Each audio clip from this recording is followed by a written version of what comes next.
So let me share Lightroom. For those of you that are on the subscription model for Lightroom and Photoshop, if you haven't updated, there was a big update to Lightroom and Photoshop yesterday. Huge. Yeah. So if you haven't updated your subscription yet, worth doing that. And I'll show you some of the stuff that came in with the new version yesterday tonight. But there's some quite powerful new stuff in there. So this is the benefit of having the subscription model. You get all these new features when they come in.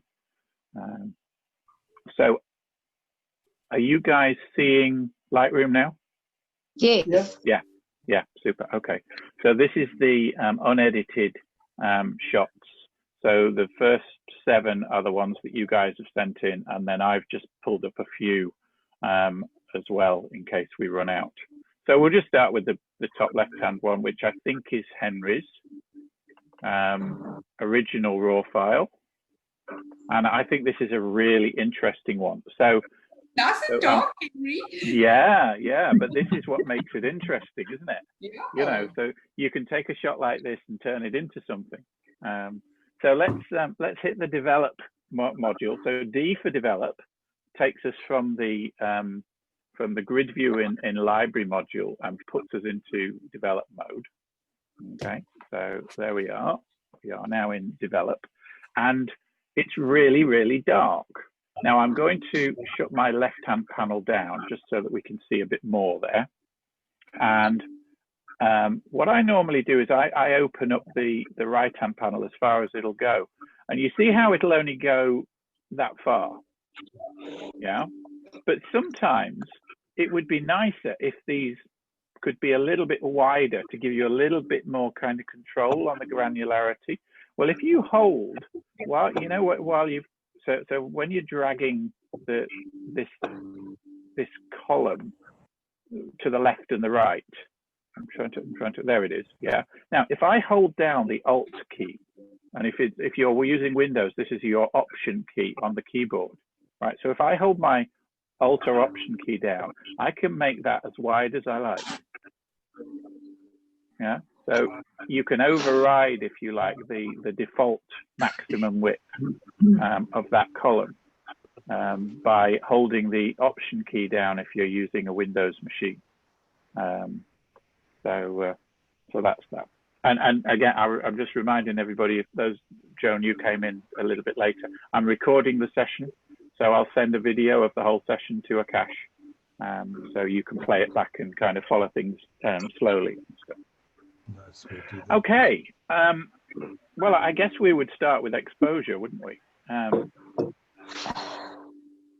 If you don't have, in develop module, if you don't have the histogram open, and in the top, I don't know, sometimes it puts the speaker in the top right-hand corner. Am I sitting in the very top right-hand corner for you guys? I just moved it. Right, so so just drag me off the top right-hand corner if I am, because I'm just going to play in the histogram for a few minutes, which is probably obscured by me at the moment. So yeah, just drag me somewhere else on the screen if I'm in the way. Yeah, bottom left, there's not much going on down there. Nah. That's it. So the histogram, if it's not open in your normal develop module, I have this open all the time, because this is telling you where your tones are in your image. Okay, so we can see we've got lots of dark tones over on this left-hand side, but there's nothing in the midtones and there's nothing on the right-hand side, which is the brighter areas. So if we just bring the exposure up, because this is a raw file, all the detail is still there. Yay. Okay. And we can bring it all the way up to, you know, as bright as we like. And really there, so we've got 3.8 stops. So that's 4 stops of underexposure that Henry purposely did when he took that photo. Yeah. That's my story, and I'm sticking to it. Absolutely, and we believe you. Yeah. Joe, do you always use the sliders? Well, how would you have adjusted the in the histogram itself? Oh yeah, you could do that as well. Yeah. So if I double click on that slider there and just put it back to 0, you can certainly move the histogram by coming up here and just dragging left and right. But to be honest, I find that moving the sliders is the easiest way. It's certainly the way that I've got used to doing it. So yeah, I would normally use the sliders, and then once I've got the histogram kind of spread out, then I can adjust the kind of widths of the midtones and the contrast a little bit if I want to. But normally I'm just going to do this by the sliders. So what I'm doing here is I'm increasing the overall exposure until I see some of the tones just hitting that right-hand edge. Okay, because that will spread out all the tones in the image so that we get as much dynamic range out of the image as we can. So I can actually go until about, now you see, it's still not saying it's blown out, but to my eye on my screen, that's looking a bit blown out. So probably to about there. So we've got, near enough 4 stops of exposure. Before we've got something that we can really now to start to play with. Now, if that was a JPEG file, there's no way you could have done that. Yeah. And this is the benefit of shooting RAW. Does everybody shoot RAW? Yep. Yeah, because if you don't shoot RAW and you underexpose a shot or you overexpose a shot, there's very little you can do about it with a JPEG file. And we've got a couple of JPEG files that were sent in, and you'll see that there's much less tolerance for, significant tonal editing like this with a JPEG file. So they're a little bit bigger RAW files, but they allow you to make mistakes. And it's funny, I mean, I've been teaching beginners photography for 15 years now. And so many beginners come to me and say, "Oh no, I can't shoot RAW. That's what the professionals use. That's what the people who really know what they're doing use." Well, actually, the people who should shoot RAW are the beginners. Yeah. More than the professionals, because beginners make more mistakes. Yeah. So you make mistakes, however experienced you are, but beginners make more mistakes. And RAW files allow you to recover from those mistakes. I'll never forget being around at Kathy and Tony's, and we were processing some of Tony's shots one night. And he said, we started processing these shots, and they all look like that one of Henry's, kind of, really dark and underexposed and stuff. He said, "Oh, don't bother with those. I'll just throw those away." Yeah. And then I showed him what you could do to get them back, because they were RAW files, and it was like light bulb moment. So if you're not shooting RAW, strong recommendation: go into the camera settings and start shooting RAW, because you'll get much more out of your processing. Okay, so let's have a look at that now. This is how I would process this, and then we'll have a look at how Henry processed it. Okay, so I would start with this, and the first thing that I would do, and it's the first thing I do in most of my workflows, is I would go to transform, and I would sort my verticals out first. And I'm a little bit kind of OCD about verticals.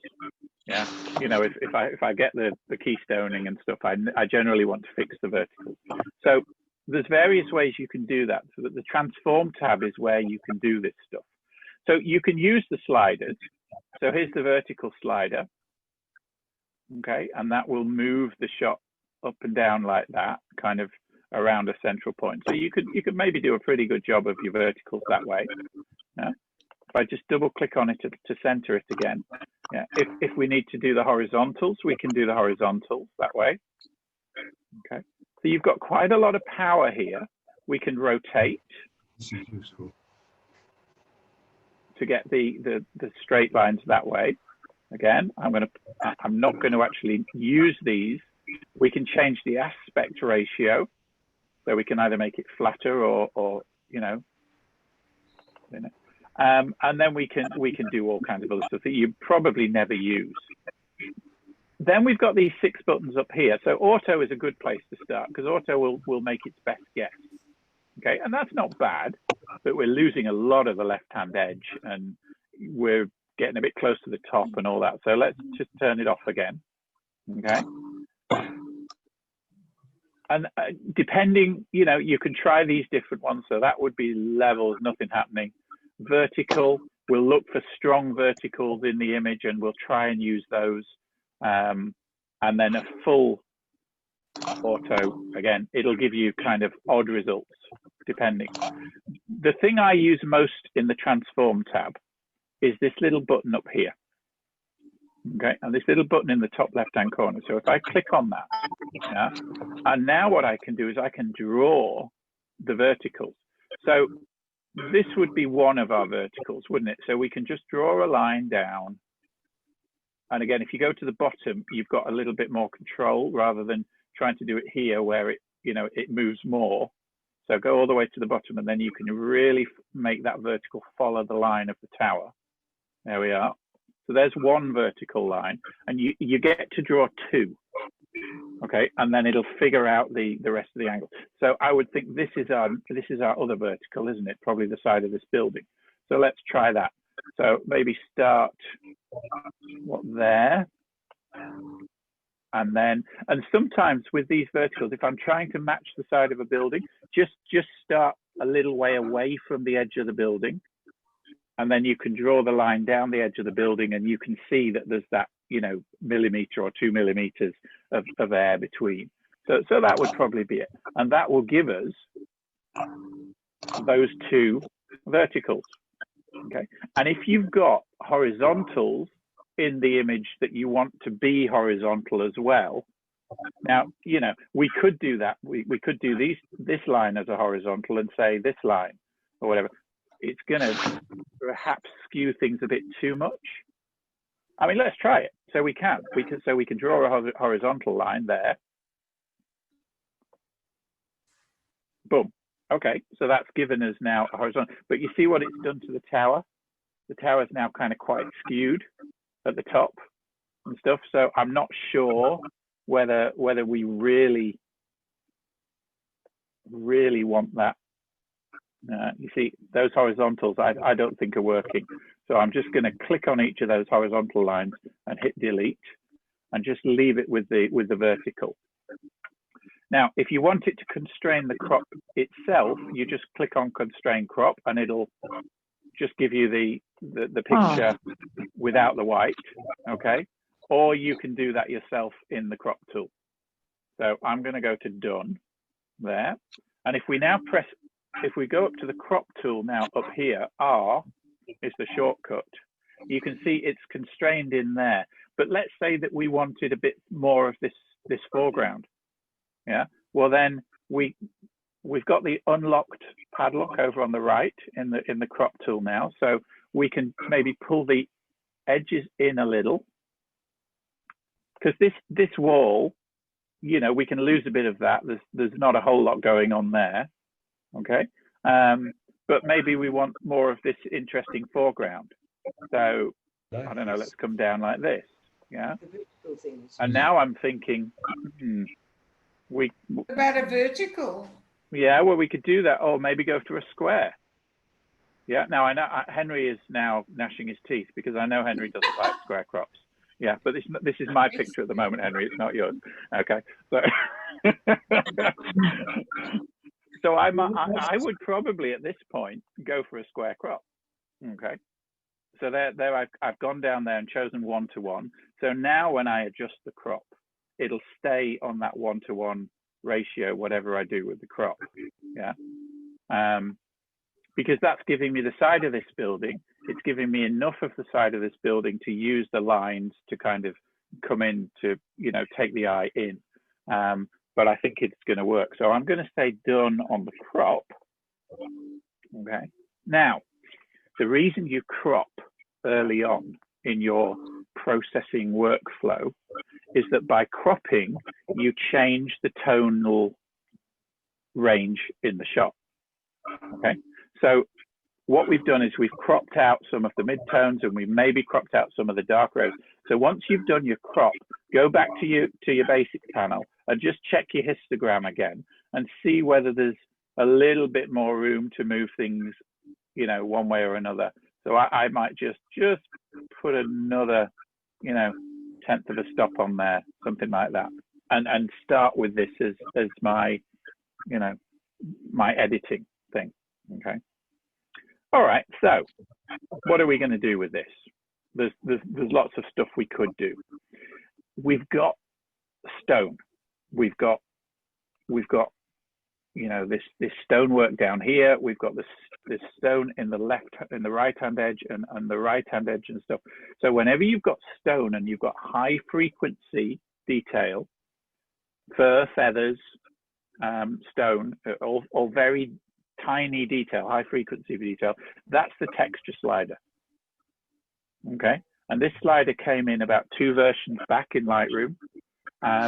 If you've got stuff that you haven't processed since the texture slider came in that involves fur or feathers, go and play with processing them again, because the detail you can get out of fur and feathers with this texture slider is phenomenal. It's micro contrast for very high frequency parts of the shot. So let's just see what that gives us. Look what it does. Look what texture does to that wall. Before, after.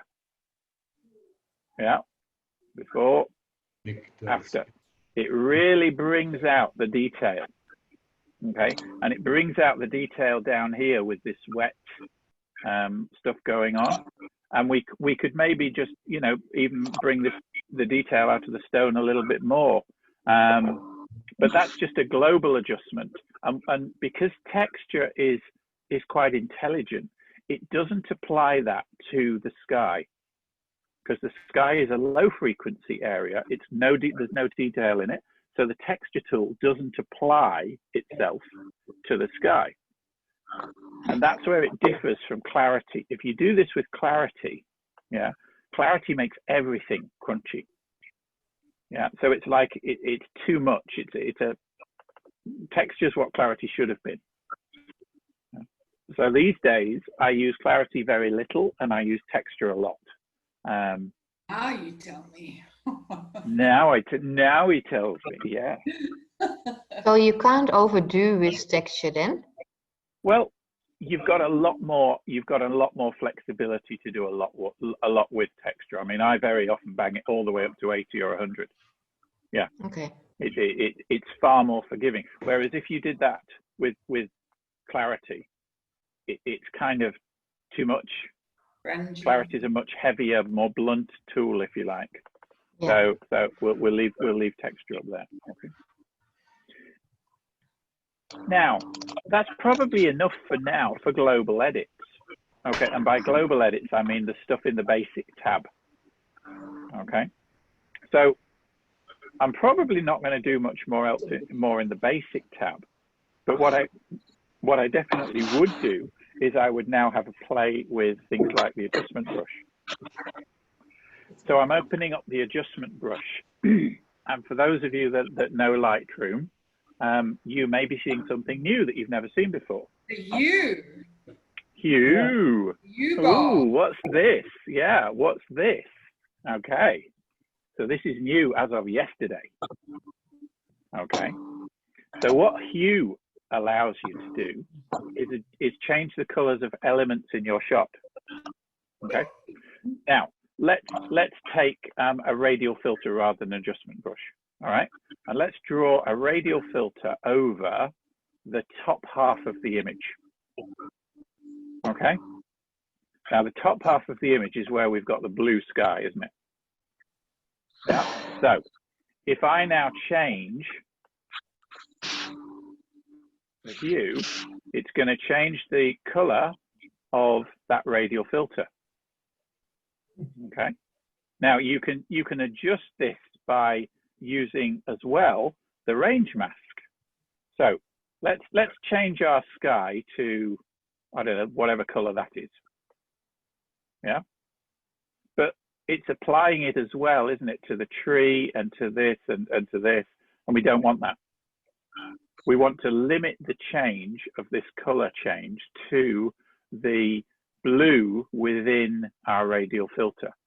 So if we go down to the range mask down here, okay, and what this does, this allows you to limit the effect of one of these local adjustments, like a radial filter or an adjustment brush. So we can either limit the effect based on brightness or luminance, but in this case, we're going to limit the effect based on color. Okay, and so what you do is you use the dropper and you just choose the color that you want the range mask to be applied to. Yeah, and then it will only apply. So let me just put that hue back to where it is. Yeah, so you can pick or draw in the sky. Okay, so that's now going to apply just to that bit of color that we've chosen. Okay, and we can hold the shift key down and we can choose a few more places. I'm holding the shift key down. You can see it sampling now a number of different, up to 5 different places. Okay, because the color might be just very slightly different. Yeah, and now as we change the hue, it's only going to apply it to the color that we've selected with the range mask. Yeah, so that's new in Lightroom as of yesterday. Not the ideal way to use this, but for something that I did one of Danny was wearing a blue shirt, and it's very easy to change it to a yellow shirt, for instance, using this kind of a technique. Before, you always had to go into Photoshop to do that. So this is brand new. This range mask tool. Okay, so that you can do. And there's the exposure back. Okay, so let me just get rid of that. Let me just so I'm going to select that and just delete it and get rid of it. There we are. Okay, I'll just put us back to where we were. What should we do next? I'm not sure I like him there. Okay, so let me just bring in the left-hand slider and go to 3 to 1. Okay, so you see up here, this little down double-headed arrow. We can choose our zoom in level. So 3 to 1. And now I can drag this little box around and it'll move us into where we are on in the frame. Yeah. You could also just use oh, I'm in, but yeah, there we are. So we could just click on him and use the plus and go in that way, and then just drag the hand up and move him away. So I might get rid of him. So I'm going to go up here to the clone tool. Okay, now let's see what we can do with the clone tool. Okay, so you can see how big my clone tool is at the moment, and we've got a central circle and then an outer circle, and the outer circle is feathered from the center circle out. So I don't need all that feather. I'm just going to bring the feather back to about 50%. So you can now see the circle is closer. Click and drag. Okay. Now, so that's going to clone, and I've got the overlay here not showing. So let's just show the overlays for a minute. So it's taking from here and cloning it onto there. Okay. So yeah, I've probably tried to clone too big a piece. So let's just delete that. Click on the first one and delete. Okay. So let's just do his head. Okay. It'll take it from the wall and his head's gone. Okay, and now I'll do the same again. So as long as you see the little cross right in the middle of the tool, yeah, as long as the cross isn't touching one of the clone circles, you're good. If it does, then you get the hand. So if you can get away with not touching one of the circles with that central cross, you can start again somewhere close to it. If that's a problem, go down here to where it says tool overlay and turn the tool to never. Okay, and now I can put my tool wherever I like, and it doesn't matter where those previous circles were. Okay, that's just a little trick which, if you didn't know about it, will completely change the way you use clone tool in Lightroom. Okay, so now I can do this bit, yeah, and it'll, yeah, you see it's taken it from there, so that's no good. Can you show that again, Joe? I will. Let me just, so Control Z. So put it here. Okay, so before, when we had tool overlay auto, it shows the two circles. Okay, and you can't kind of get into, you see, I can't move into his body. I lose the clone tool. Yeah, I just missed out how you changed it. So I went down here to the bottom to where it says tool overlay, and I changed that from auto to never. I don't see that. Okay. Maybe my screen is not big enough. Okay. Well, if you're in the clone tool, at the bottom there, you should see tool overlay, auto or never. Is there a toolbar setting? Let's have a look. We've got a bar that goes across and it's look, there we are. That's what it is. So go, Evelyn, go up to view. Yeah. And show toolbar, or just press T for toolbar. And now you should see tool overlay at the bottom. So the toolbar is not always visible, but if you press T, then it should become visible. Okay, thank you. So then turn that from auto to never, and now you can clone the next bit, and it'll make its best guess, and then you can clone the next bit, and it'll make its best guess, and now you can go back and just reclone that bit. Yeah, okay, there we are, and this one, and we'll just keep going on. All right, so that wasn't ideal, was it? Now, if you can either undo by Control Z, or you can say, no, I still want you to clone, but I want you to sample from somewhere else. Take your cloning from a different part of the picture, and you use the / key. So on my keyboard, that's the one under the question mark. So if you use the / key, it resamples from somewhere differently, and you can keep telling it, resample somewhere different until you get a better sample that'll work or not. You see, it's not very good, this one, is it? No. So okay, so we'll just do another one there. Now,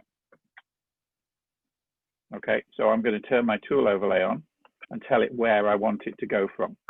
So turn my tool overlay on it. Oh, yeah, it's a mess now, isn't it? It's a real mess. So, oh my goodness. Yeah.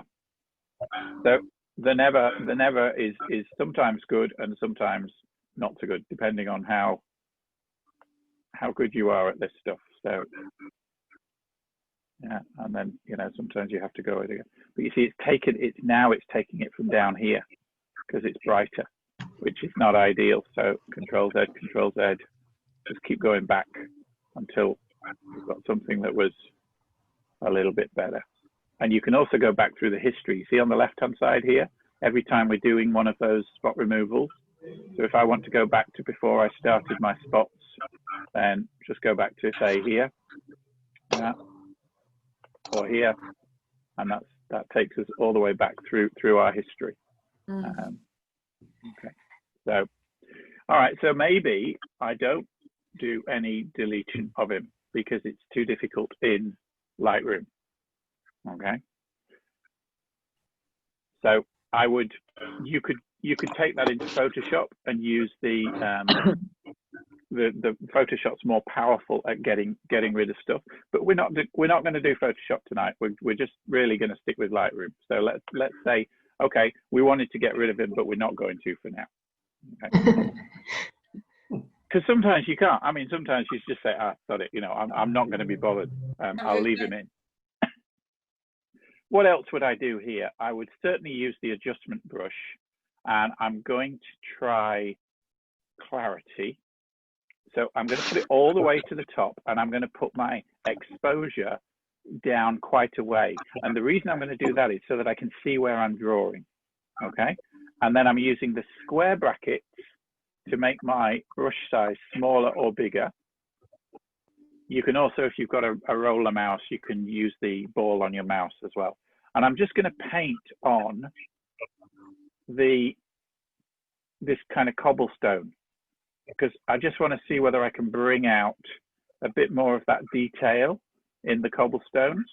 So you see, because I've pulled my exposure right down, I can see where I'm painting. It's like I'm spray painting.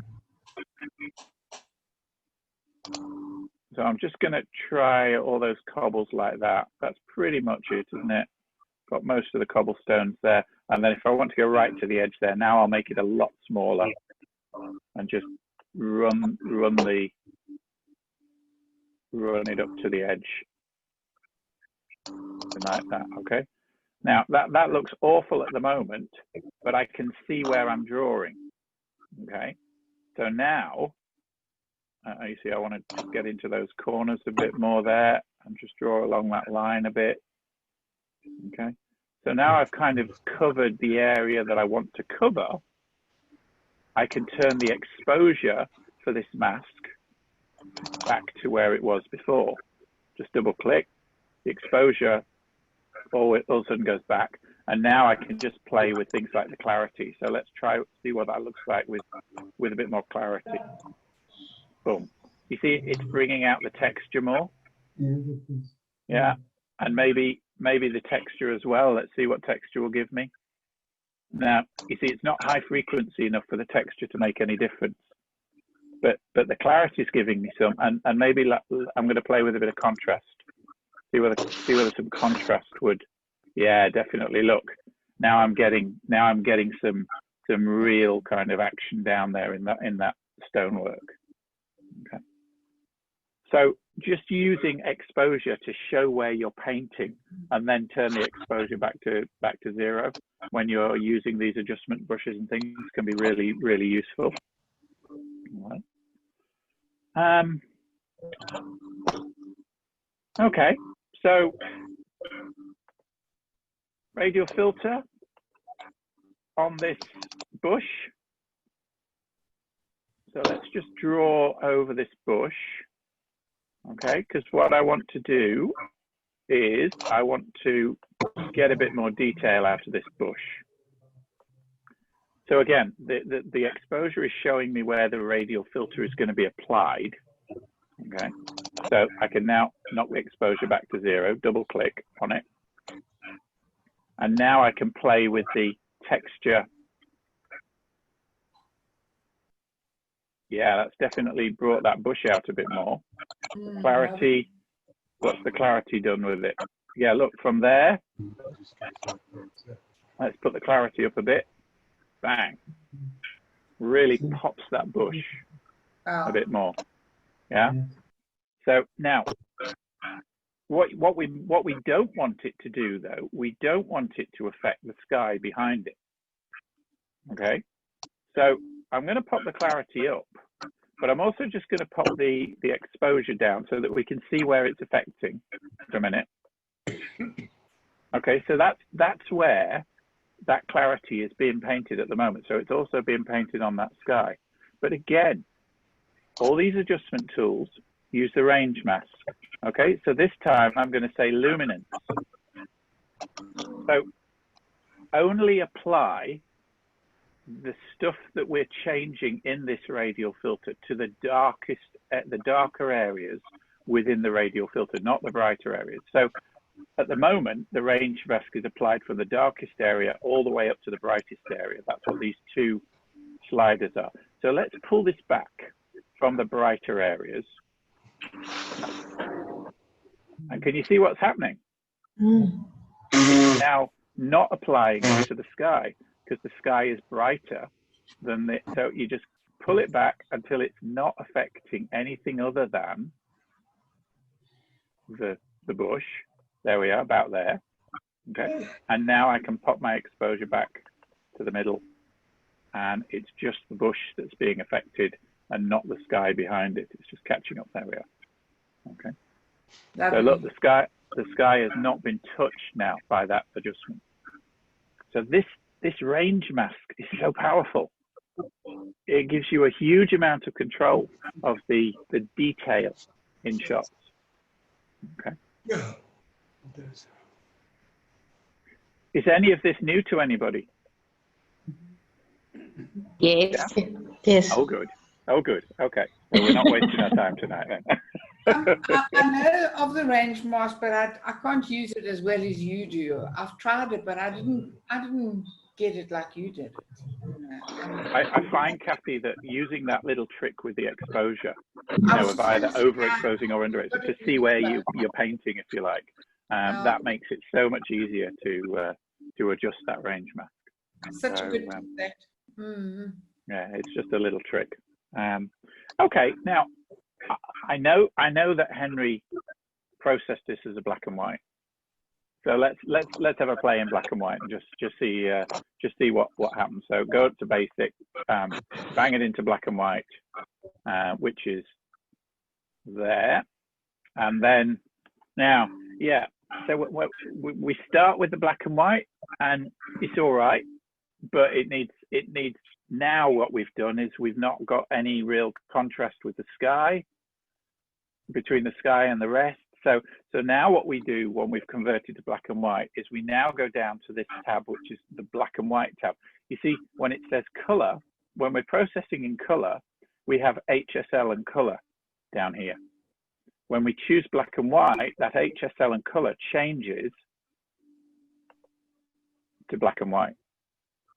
And what we can do in the black and white tab is we can change the way that each of the colors in the raw file is processed as a gray. So all I want to do here is I want to work on the sky, and I want to get that sky nice and dark. Okay, so you can either say, well, the sky was blue, so I'll just move the blues. Okay, so if I just move the blues, okay, and darken off the blues, then I can do it that way. Yeah.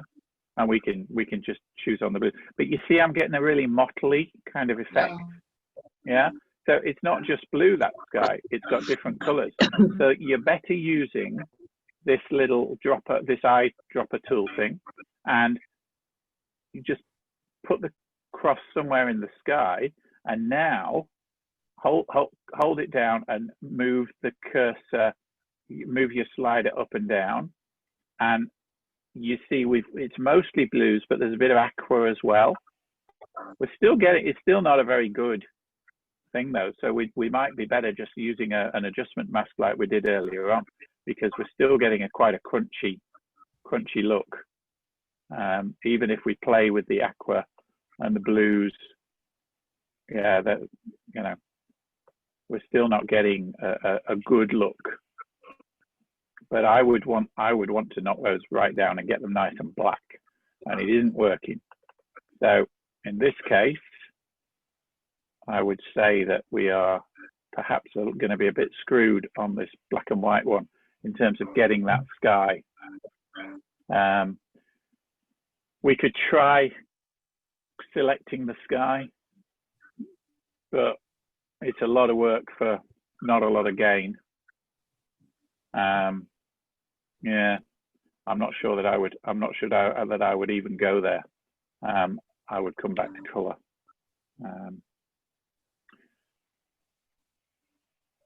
Yeah, I would keep this thing. I think I would keep this one in color, and I would go to HSL, and I would be playing with the sky and probably just saturating the sky even a bit more. So, you know, dropping making the blue a bit darker maybe. And the luminance particularly a bit darker. Just pull that now darker the other way. Yeah. Just color bar is low. Yeah. So all I'm doing here is I clicked on the luminance dropper here, and then clicked in the sky, and I'm just moving up and down with my mouse and that's now deciding which colors were under the dropper and is sampling those relatively. So that just gives us a bit more contrast here. So I mean, it's a nice shot. It's a nice building. I'm not sure that there's enough kind of subject. There's not anything specific that to me would draw the eye to this shot. But Henry, you had something in your head when you were taking this. What was your compositional thought? Well, the whole idea was with monochrome is that you can dodge and burn, and that's really what I was experimenting with. So right. The initial shot was way underexposed, and when I fiddled around with it, I said, well, I have direction of light. Let me show the two then. So we've got that one, and let me just bring up so grid, and then right. So that's mine, and let's just bring your edited one up, which was that one. So I'm going to do Command and click.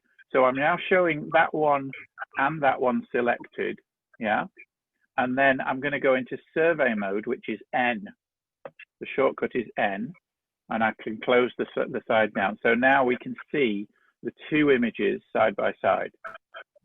Okay, so that's my edit, and that's Henry's edit. Okay. Go on, Henry. Talk to yours then. So then the whole idea was to see if I could turn that into a night shot. And that's what I was hoping to achieve. So there's a lot of texture, obviously, that I wanted to bring out. So you brought the whole wall out and made that a big feature.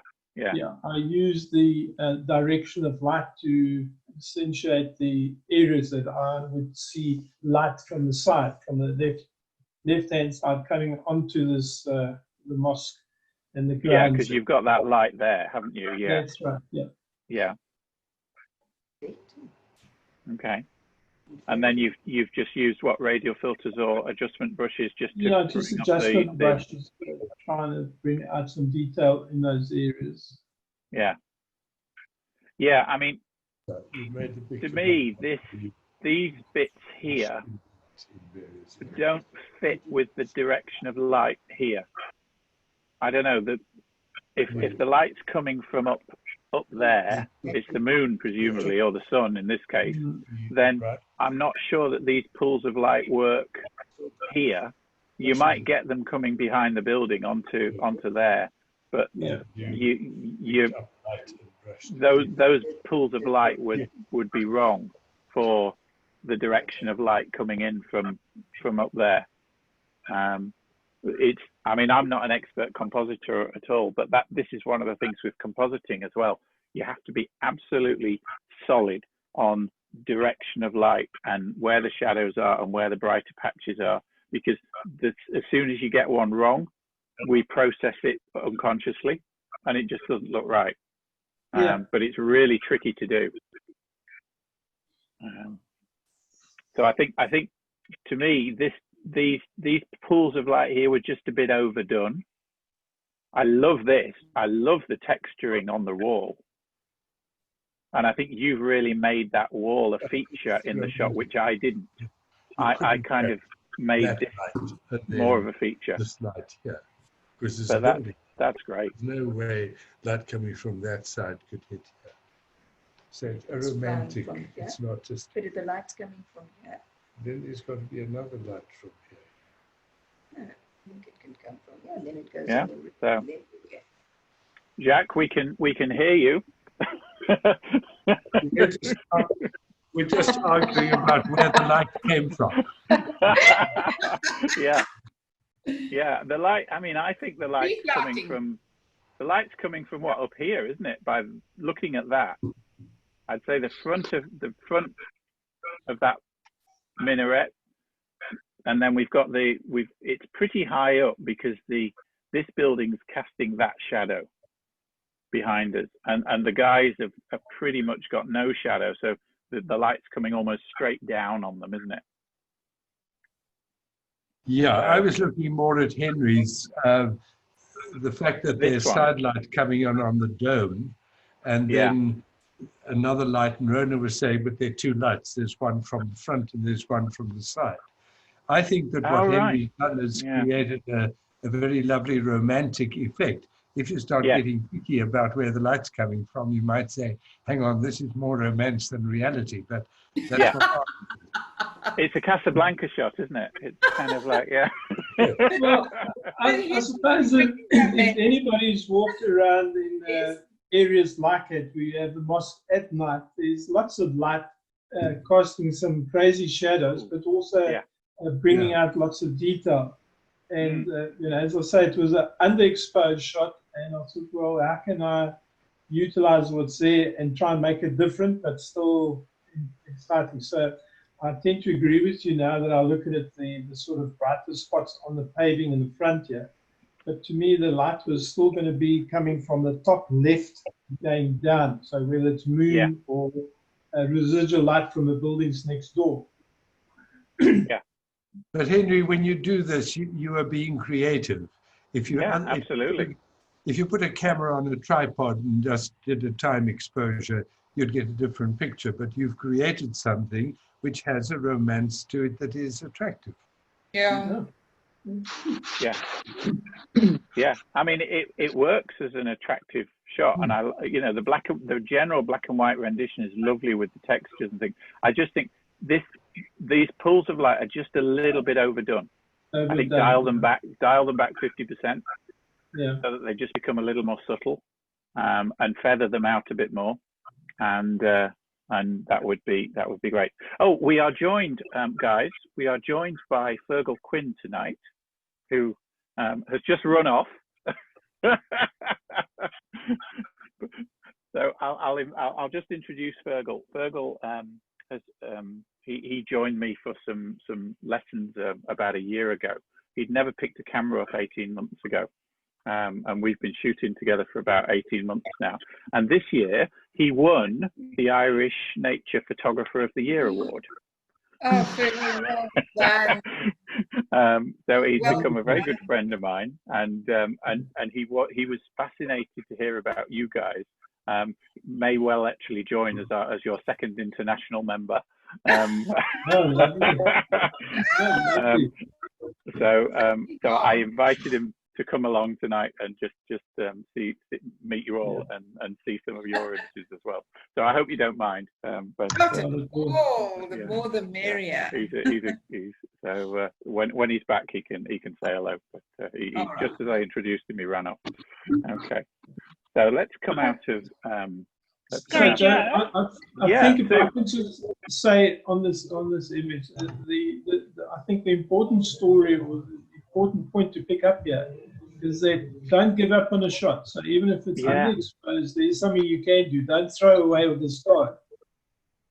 No, if you've shot it in RAW. I mean, now if you'd have shot that in JPEG, Henry, you would have thrown it away, because I don't think you would have recovered it. But you know, you've got 4 or 5 stops that you can recover in a RAW file. You've got maybe 2 if in a JPEG, so you're much more limited. Yeah. And you'll also can I carry on? Carry on. No, go on. That's fine. You're going to say you can also, so carry on with that. Well, with JPEGs, because most JPEGs are 8-bit rather than 16-bit. When you are making tonal and color adjustment changes and stuff, they break up much quicker. So you've got far fewer gradations of tone to play with in an 8-bit file than you have in a 16-bit file, and most JPEGs are 8-bit. And this is why, you know, unless you are just going to shoot straight out of camera and not do adjustments and stuff, you should be shooting RAW. So Fergal's back. So Fergal, I was just introducing you to everybody and letting them know why there was a strange face in the room. So I don't know whether you want to just say hello to everybody, but I've introduced you and given you a bit of a backstory. Hi Fergal, welcome. I'm not sure whether Fergal's actually on. I think he's on chat. Yeah, I don't think he's got audio. So gentleman with glasses under there.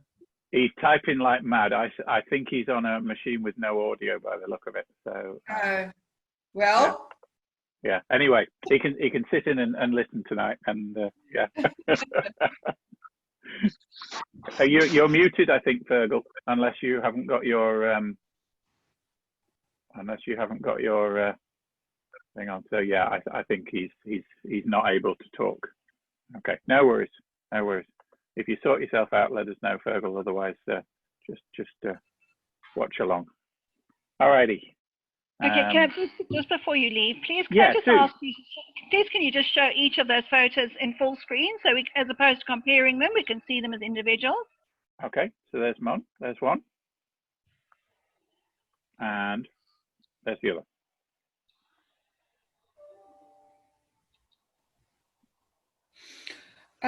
May I add a comment, Henry? Because I love the potential of this image.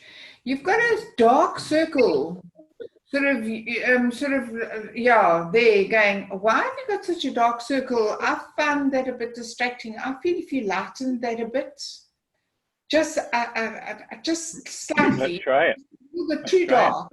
Yeah, that's too dark. If you lighten that dark circle, develop, aren't we? Then your eye's going to go right towards those beautiful buildings. I think that dark circle is almost forcing your eye to wander around. If you could lighten it a bit. Yeah, I suppose I'm a bit of a delinquent when it comes to technique. And I'll work on it. It's because I only saw it when Joe put it on full. Yeah, there we go. No, Look at that, Henry. There's your image. Yeah, that is magnificent. You do that in a salon. Yeah, and I mean, if you were going to do that, you might just bring up the roof a little bit as well, just to yeah, why not? Yeah, something like that. Yeah, because now what you do in effect. Now you got to do that tower. You've got to do the tower as well now, haven't you? And the tower. So again, I'm just going to do a radial filter here. So radial filter, and then just get rid of those things. Just pull this up. Now you see that's going to bleed into the sky. Yeah. Yeah. Now you got to do a mask. Now do the range mask, and let's see whether luminance will do it for us. Yeah. It might do. I'm not sure. Let's see. Now the luminance isn't going to work because there's not that much luminance difference. I don't know whether we can do it on color.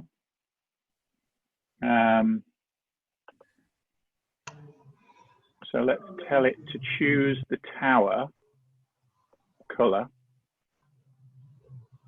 and see whether that. Yeah, it's tricky.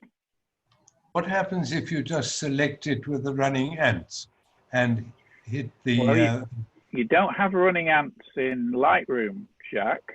You don't have selection tool.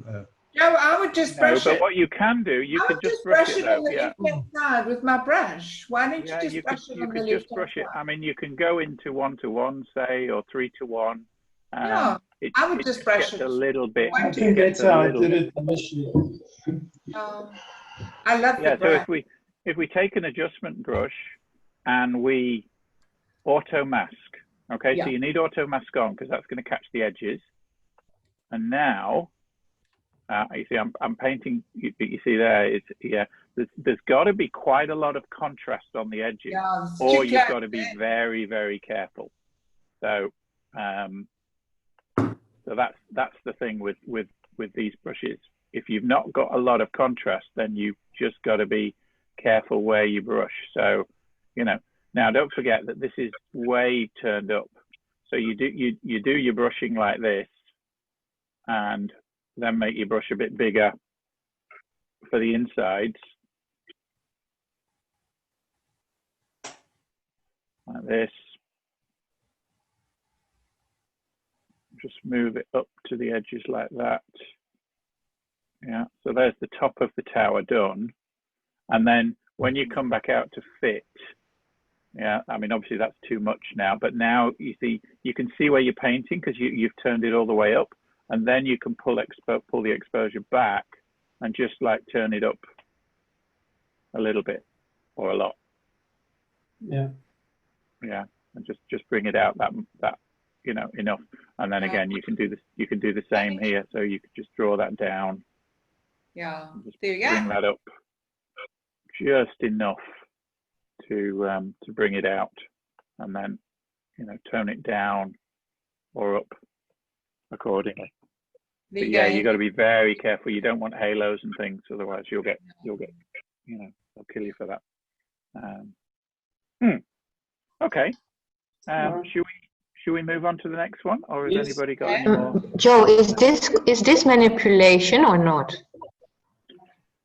We've not deleted anything. We've not changed anything. I would have thought we're still in tonal variation, aren't we, Kathy?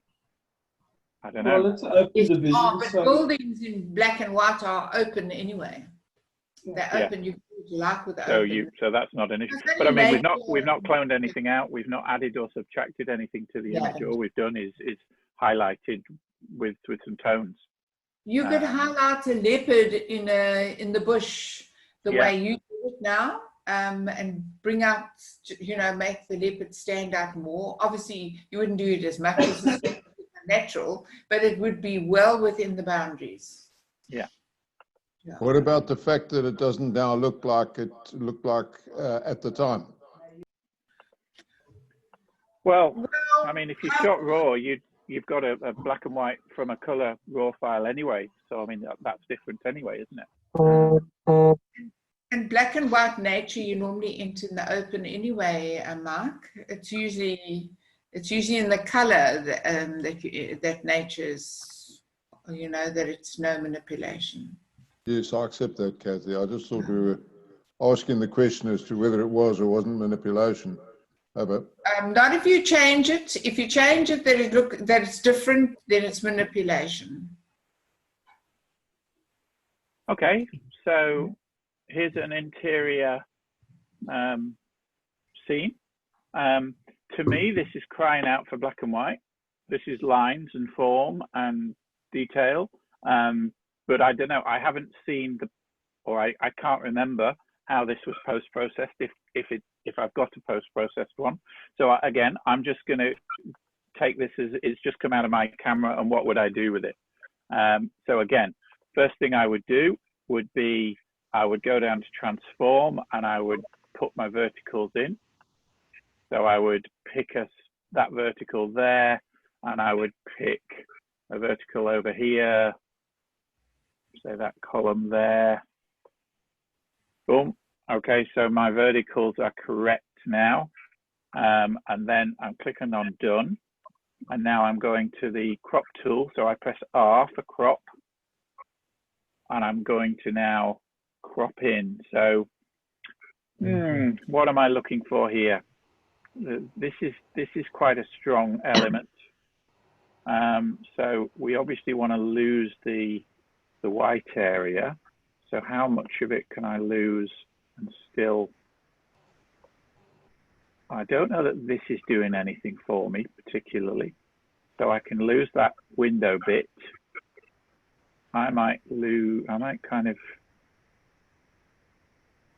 let's try that, and then pull in corners of, again, I've lost that, I've got that corner, just pull that in there, maybe align that with the square of that sign.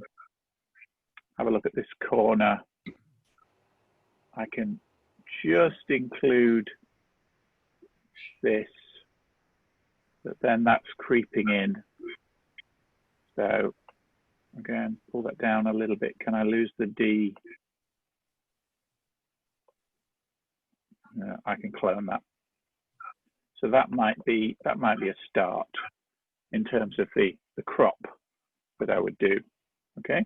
Then I'm definitely going to make this black and white. So there's our black and white initial conversion. With a black and white, I'm always going to try banging the clarity up, because that will give us higher mid-tone contrast.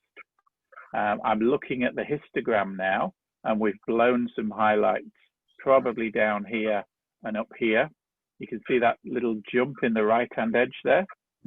So I'm going to pull the highlight slider back and just rescue those highlights.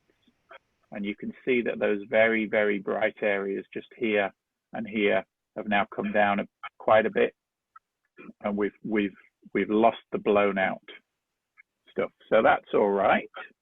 The blacks, we're a good half a stop off the left-hand edge of the histogram. So I'm just going to pull the blacks back a little and just make those blacks a little bit darker. When you're working in black and white, you are trying to maximize the tonal range of the blacks and the grays and the white. Okay, black and whites work on a big variation in tonal range. So you want to make sure that your blacks are black. And very often that will mean that you can crush a little bit of your blacks, because, you know, certain of the blacks probably can go completely black. Whereas you probably most of the time, unless it's a very high key shot, don't want to hit the right hand edge, but it's okay in some cases to hit the left hand edge. So that might be okay for that. And then we've got the clarity okay. Now, I always have a little play with dehaze in black and white shots as well, because dehaze can be quite powerful. And you see, it's kind of almost giving us like a vignette-y look as well. So the dehaze is quite nice at just pulling a little bit out. You probably only need 10–15% dehaze on these shots most of the time. But I'm quite liking this so far. Let me see what we can do with the whites. Can we push the whites a little bit just to add a bit of contrast? No, we can't, not really, because we're going to start blowing them out again. So we'll leave the whites where they are. And now I'm going to go down to the detail tab, and I'm going to see whether I can do a bit of sharpening. Now, the bit that we see in this square is like zoomed in, and you see there's this little crosshairs here. So if you click on those crosshairs, wherever you put the crosshairs in the image is where it will pick up in that square on the right. So, you know, I might want to have a look at the detail of, you know, the floor here, say, or his face, you know, this person's face, or over there, stuff like that. It's a very clean image, this. So let's choose that, and let's see what we can do sharpening wise. So I'm going to pop the sharpening up and see how far we can go with the sharpening. Yeah, it's a good sharp. We can get quite a lot of, you see there's a little bit of blur there in those faces. If we push that sharpening up, they come out quite a bit. And then you can hold the Alt or the Option key down, okay, and the mask. And now when you click on this masking slider, okay, now the only places that the sharpening is going to be applied are in the black areas. Okay, so this is allowing you to, if you like, mask off where we apply the sharpening. So we can basically move it along until we've just really highlighted all the edges, because that's what sharpening is for. It's for highlighting contrast on an edge. Okay, so with a shot like this where there's loads of lovely edges, that's what you want to accentuate. So I'm holding the Option key down on a Windows keyboard, or the Alt key down on a Mac keyboard. And as I've got that held down, I'm clicking and dragging this masking slider, okay? And then that is going to give me that. And then as I let go, then it's just going to apply that sharpening to the edges that came up in that mask, okay? You've done this in a lovely image, Joe. Sorry, Kathy? Into a lovely image. Well, I don't know about that. I think it was a well captured image to start with, but I mean, it just, yeah, but you know, I mean, Yeah. straight away black and white, and wow, it's yeah, the black and white just really does it. It doesn't need any noise reduction. I mean, you know, there's absolutely no noise in this. So whatever, what's the camera on this? Is this a 5D or what are we on? Oh, it's Mike's. What are you shooting now, Mike? 6D. You're shooting the Canon 6D. Where's the 6D? Okay. And it's a 2000 ISO image. wow. Well. That's incredible because No there's noise. no noise. Must be a good lens. Very little noise in that image. So yeah, wow, Mike. Super. Now, it's a black and white image, so off we go. We're going to go to Edit In and Silver Effects because I never go anywhere into black and white without going into Next Silver Effects. So let's take this out to Next Silver Effects. So Photo and then Edit In, Silver Effects. And so it copies the Lightroom file with the edits we've already made, and it creates a TIFF file, and then it loads the TIFF file into Next Silver Effects. So let me bring Silver Effects onto the window and share it. It's loading in right now as I speak. And then I'm going to stop that share and share Silver Effects. Where's my, okay, there it is. Share. Okay, so I've got Silver Effects now being shared with you. Okay, so those of you that haven't got Nick Silver Effects, if you want to get far in salon work with black and white, this is worth investing in. This is the best black and white processor that exists. It's absolutely phenomenal. And you start off with this library of presets that they give you. So there's all these different looks. So we can just, you know, we can go for an underexposed look and it'll give us a brighter look. We can go for, let's have a look. There's high key and low key and all these different ones. One of the really good, let me go back to my favorites. Okay, fine art. Okay, so there's a fine art high key. Full dynamic range, another one with a border on, there we are. High structure. Now, this is where Nick starts to come into its. So this is nothing, okay? This is how it's just come in. This is the original that we've just imported. But now I'm going to go over onto the right-hand side and I'm going to start playing. So structure is like the contrast, the texture slider in Lightroom. But I don't know what it is about Nick. The structure in Nick is just so much better.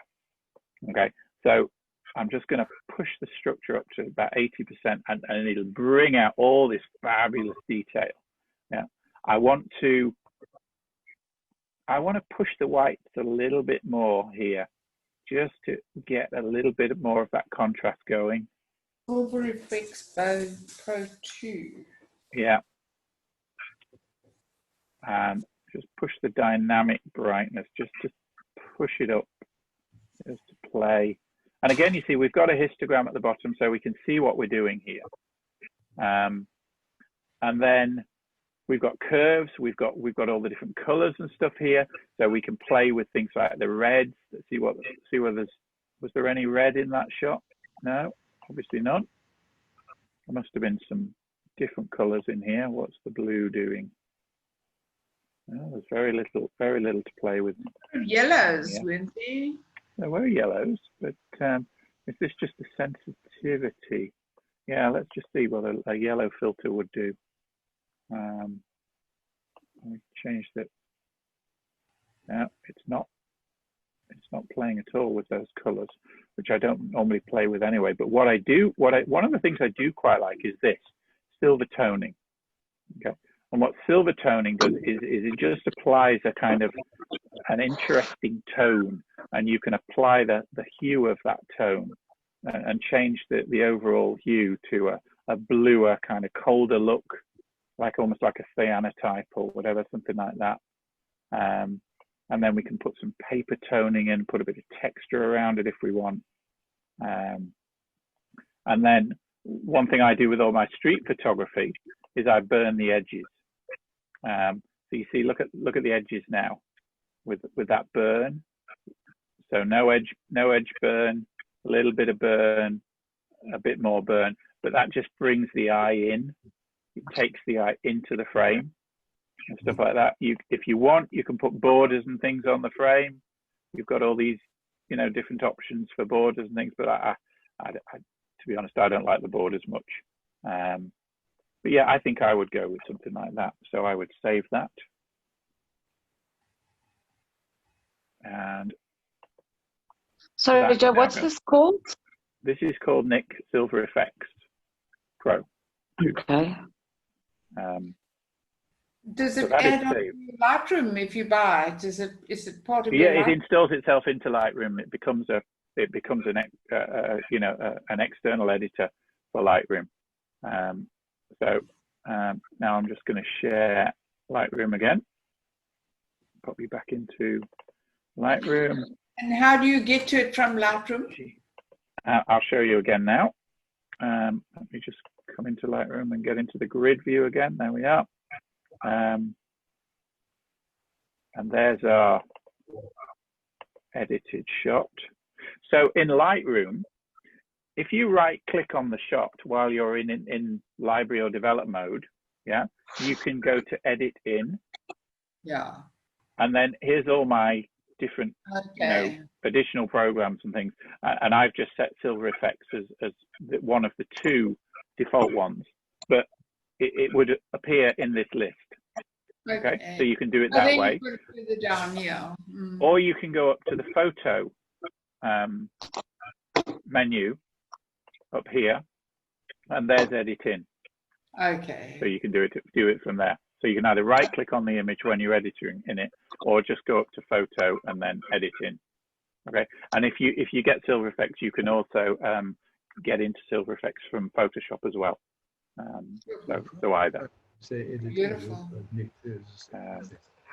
So let's just see whether I don't know, Mike. Did you send me the edited one of that as well? Let's have a look. I sent you did. Look, there we are. All right, so that one and that one, and then let's just choose my final edit there, and N takes us into survey mode, and Shift and Tab closes all the edges. So there's your black and white process. There's your color process, and there's my black and white process. So Mike, talk to the image from your perspective. Joe, you know, I'm not as advanced as some people here. I quite liked the angles. Yeah. Looking down. So you first put it, and that was the first thing that the judges said against it, were the angles. You fixed those angles, and you've made it much more sophisticated in terms of the tones and gradations. So that was a bit beyond me. It was a scene that, when I saw it, it's a Paris underground shot. When I saw it, it looked beautifully composed. It looked as though it would. It reminded me of a classic shot I saw of a Buddhist right at the back of a monastery in that position there. And I've sort of tried to get the figures at the bottom into some sort of composition, but it's all happening fast, and there's people crossing in front of you and behind you and so on. So it was a bit of a lucky shot. And I thought you did well. You make your own look. Yeah, I thought it was beautifully composed. I mean, these people down here are just right, aren't they? Because that V is framing them, and so, and this coming up at the top of the escalator is lovely. Yeah. Anyway, I thought it would do somewhere, get somewhere, and it didn't. It didn't get me anywhere. It got me a fair amount of criticism, and I thought, let me try this one on Joe, because I believed it in the shot, and you've brought out the good points, and thank you very, very much. Anybody else got any thoughts on that?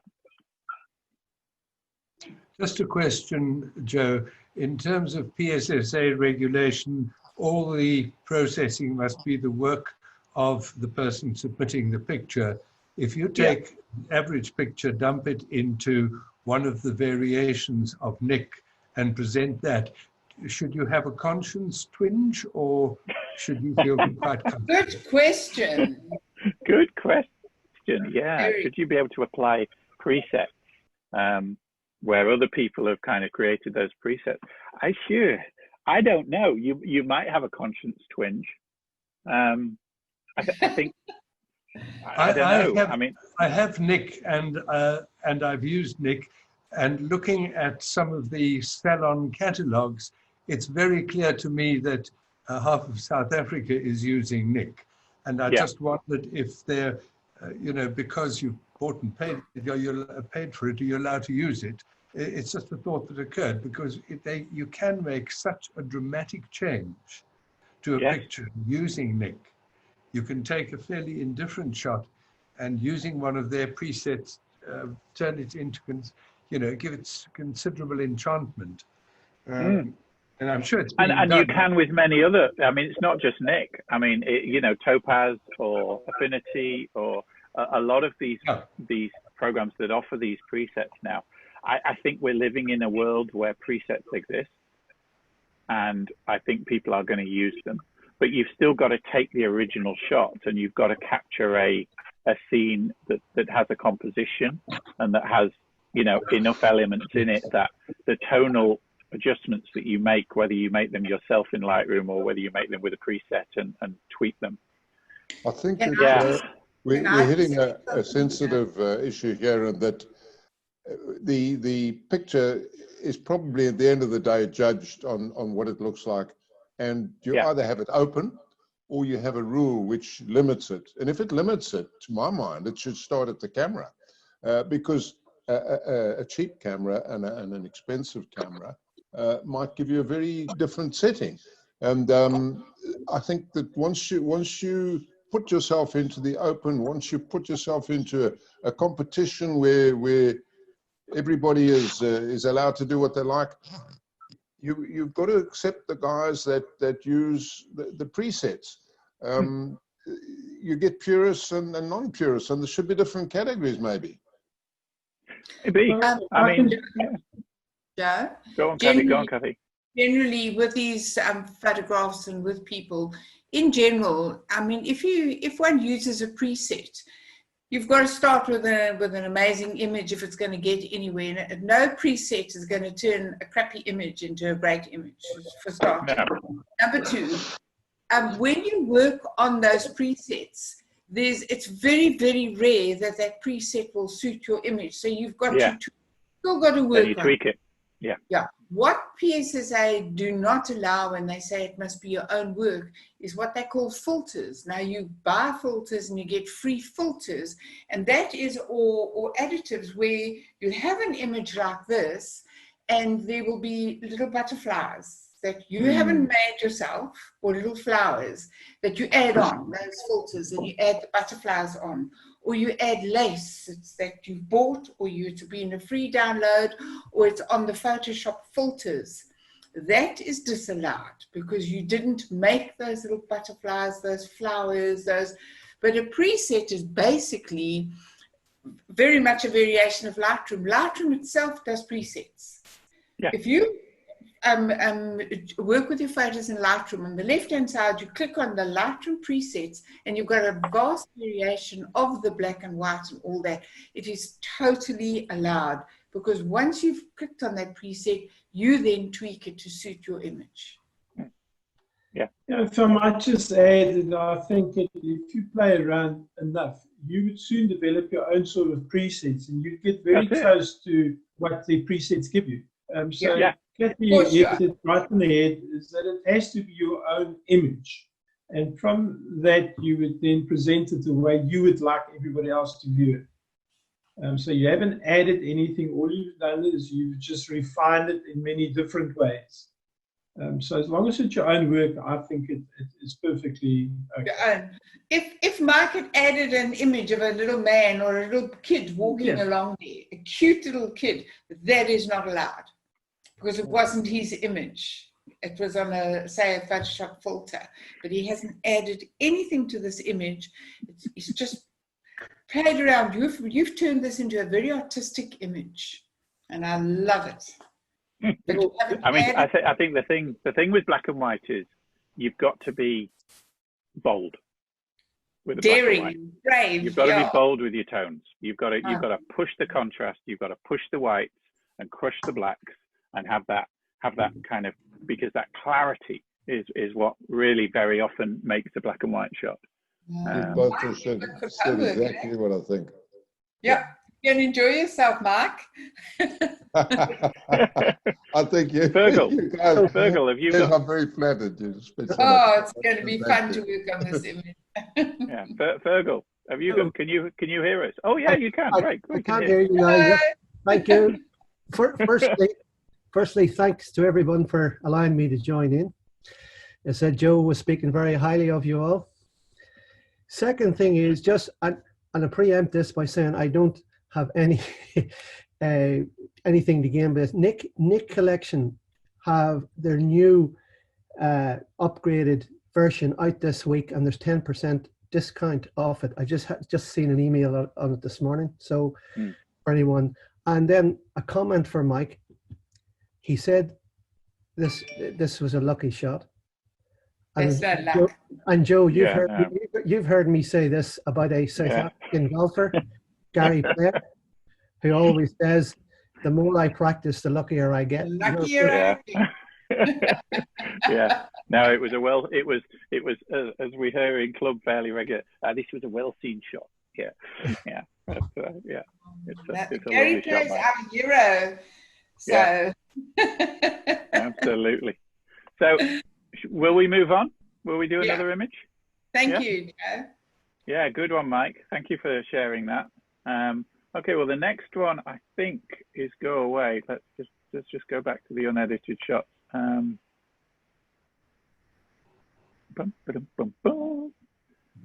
no, the next one was Sky Meets Earth. I don't know who's it. Right, well, let's do this one because this is a JPEG. So let's see whether we can do anything with this. Okay. I think this is the one that Toy had in last club, isn't it? Maybe, I'm not sure. I don't know whose it is. Well, what would I do with this? What would I do with this? D for develop. Let's have a look. Well, the first thing is the first thing I would do would be fix the verticals. So let's just go straight into crop mode. The easiest way of doing this is just use the angle button here, and let's check. Let's draw that line there and see whether that works. Yeah, that's about right, isn't it? We might just draw it again, just to see whether it is actually flat. Yeah, that looks pretty much flat. You've got to make sure that little pole sticking up is vertical. Yeah. So what we could do the other one. We could do the vertical angle. We could do it that way and just draw the vertical rather than the horizontal. There's so little pole. Yeah, good enough. Okay, that's it. Now, yeah, the sky's lovely. But the interest in this image, I think, would be enhanced if we made it a panorama. So I'm going to pull that down. I'm going to pull this out. And that's distracting. And this is distracting. So I'm just going to lift that a little bit like that, which means I can now pull over there and get most of that tree in. So let's try that. Yep. Okay. Now that to me, almost immediately, and I mean, if we bring, here's our history. Okay, so you can go back from the history. So there's our imported shot, and we've gone to that straight away. So I think that makes a difference. Now, I think we need to bring out the detail in the sky and the contrast and stuff more. So what would clarity give us? Clarity is going to really bring that sky detail out. It's going to darken the bushes a lot, which we can fix again. So that might work. Let me see what texture gives us. Texture's better. Look. Yeah, I like texture. You see? Because what we're talking about here, the bushes and the gravel and the sky are high frequency. They're very detailed already. So this is where texture is generally better than clarity. Okay, so I'm just going to bang the texture all the way up for there. And then I'm going to go down to HSL and color. And I'm going to try and just see whether I darken the blue off a little bit, just to get a little bit more contrast between the blue and the white. So pick an area. So the center of the cross is where it's going to sample from, and then drag down. And let's see, now you see, now this is what happens with a JPEG file. Yeah, you see, we just can't do it, can we? Yeah. It's going all crunchy. Yeah? Because as we change the definition, the detail, we just haven't got the number of pixels to play with in a JPEG file. Whereas in a RAW file, we would have 4 times as many pixels at least, and we'd have much subtler gradations between the white of the clouds and the blue behind the cloud. And we'd be able to do this, but with a JPEG file, you just can't. It just won't let you make those kinds of changes. And that's why I picked the JPEG file to work on, because I figured that we would run into this kind of a problem. So we're stuck. I don't think we can do anything. Let's have a look at the hue, see whether we can just do anything with the hue instead. But I think we're going to have the same problem as well. Let's have a look. Go into hue, pick the blue. Yeah, the hue will let us do a little bit, but I think we're going off the spectrum with blue there, aren't we? So I think we'd be back to here. We could try a bit of contrast. Little bit of contrast maybe there, and then what am I going to do? I'm going to do a radial filter here.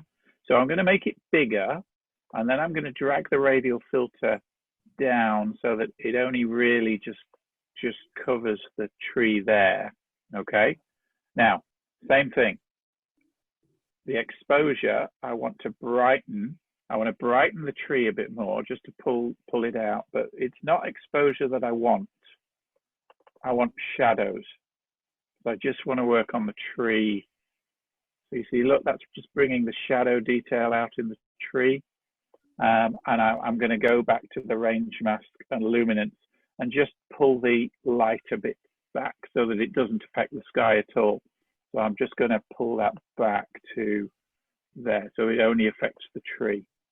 And maybe a bit of exposure just to brighten that tree out a bit more. There we are. It's almost too much. But you see now I've used the range mask. It's basically not bleeding out into the sky. Whereas if I turn that range mask off, you see the radial filter effect kind of bleeds into the sky more. Turn it off, and there, it's not affecting the sky now. So I've just brought the tree out, and then I might do a similar thing on the other side. Now, if I wanted to do exactly the same thing again, a little shortcut is I can copy this radial filter now with all those adjustments made. So I highlight the middle, right click, and duplicate. Okay, so now I have 2 radial filters sitting on top of each other with 2 sets of the same stuff. So I can just click and drag the first one over here, and it will apply that same look over on the right. Okay, and you can see where, because my mouse is just over the center of the radial filter, you can see that the radial filter, the red is showing where it's being applied, and it's not being applied to the sky because I used the luminance mask to cut out the brighter areas. Okay. I don't know whether there's anything else to do with that. I'd probably just keep that as pretty much that. I mean, there's not a lot there, is there, to play with? It's a fairly minimalist image. So let's bring back let's go back to library, and that's my edited one. Let's bring the edited ones in as well. G. So that's mine. Did we get, look, right, so we went black and white with this one, and then we'll do N for survey mode and open them both up. Okay, so whose was this?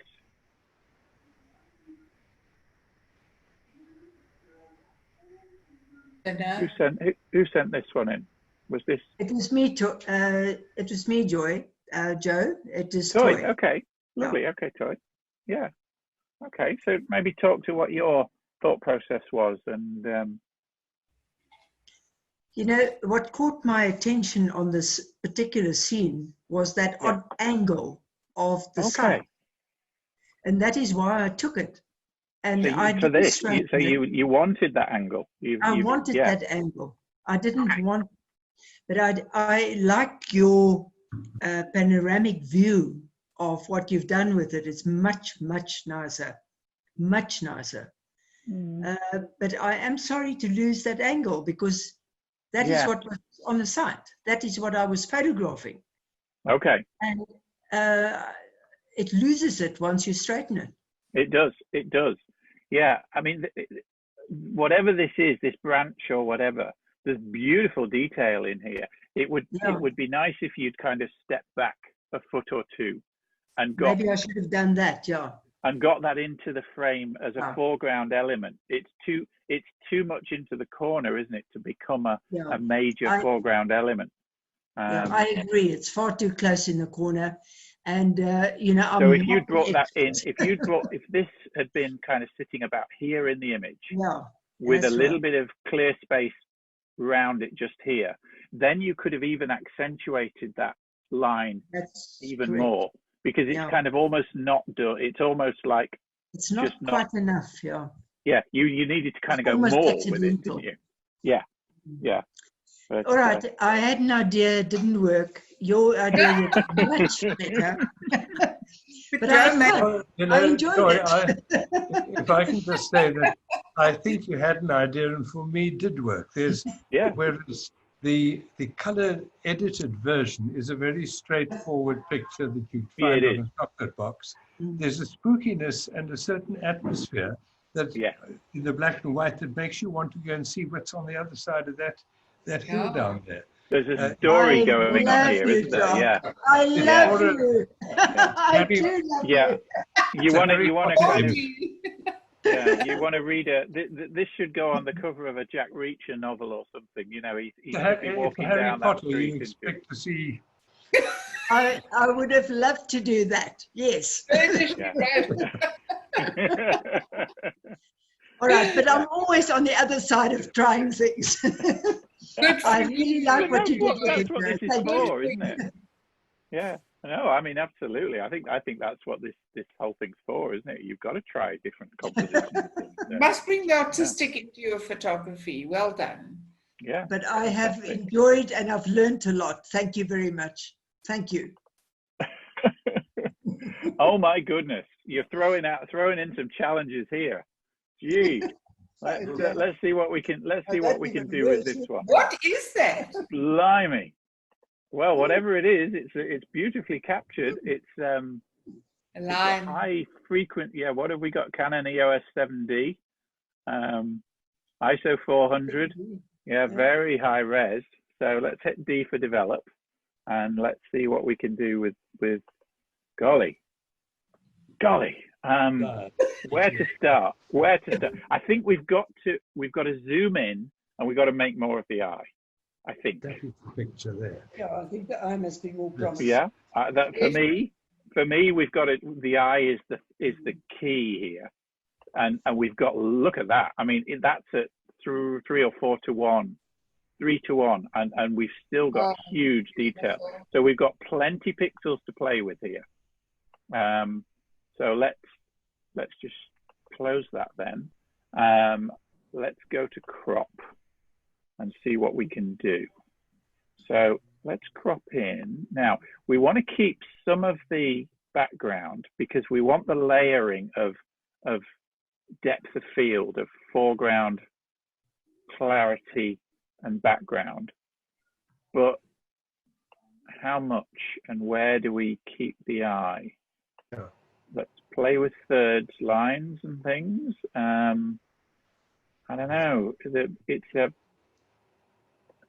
I tend to think this is moving this way. Well, oh, I see. Look, I've just figured out. There's the other eye. So this is a lion biting into something, and we've got the nose here and two eyes, and then the ears. This ear's missing because it's behind this body. Okay, so let's see. Do we? I think this line is very strong. So we got to keep that. I think we've got to put this eye on this thirds line, and we've got to brighten this other eye up and bring it in. And so I need to keep the ear very much in. So yeah, I want a bit more depth there. So subject, background, corners is a kind of mantra. Okay, so subject, this is the subject. So we've chosen our subject. So when you're doing your cropping now, think about the background and the corners to make sure nothing creeps in. So background, we're going to have to sort that bit out and just darken that off because that's distracting. And we've got to sort this out here because this is distracting. So maybe we just crop that out. That's too narrow, but there's nothing here. This is boring. So let's just,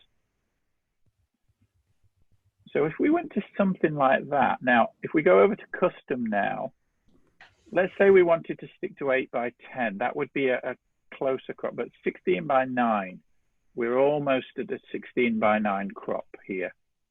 So let's try 16 by 9, which is your perfect kind of TV crop.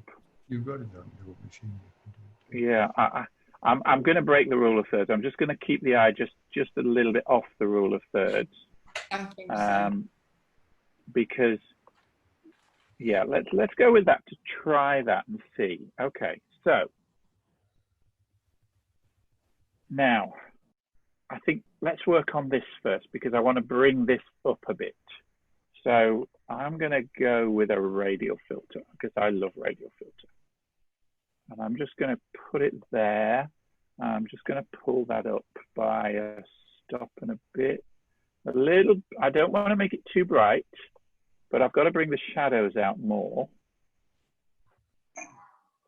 Yeah, just a bit more maybe. Let's see. We don't want to blow it out.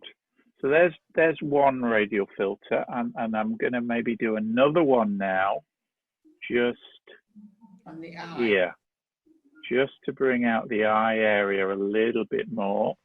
I can turn that radial filter round by just grabbing the edge and rotating it. And I can always make it a bit smaller, but that'll do for now.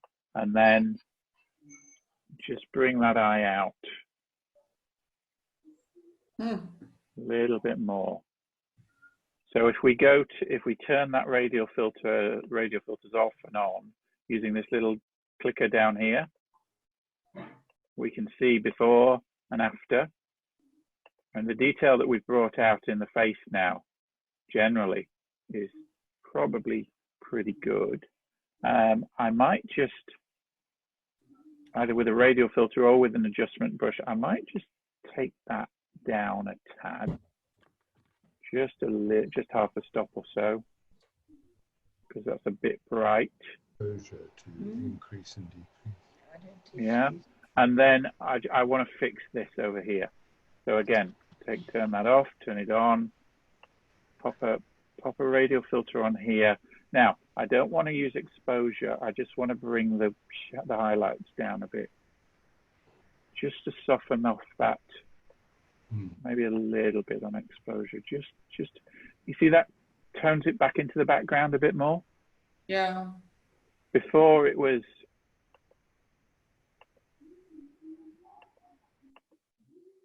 it just stops the eye drawing us away too much. Now I'm going to put a vignette on this in a minute as well, but let's just see where we are now.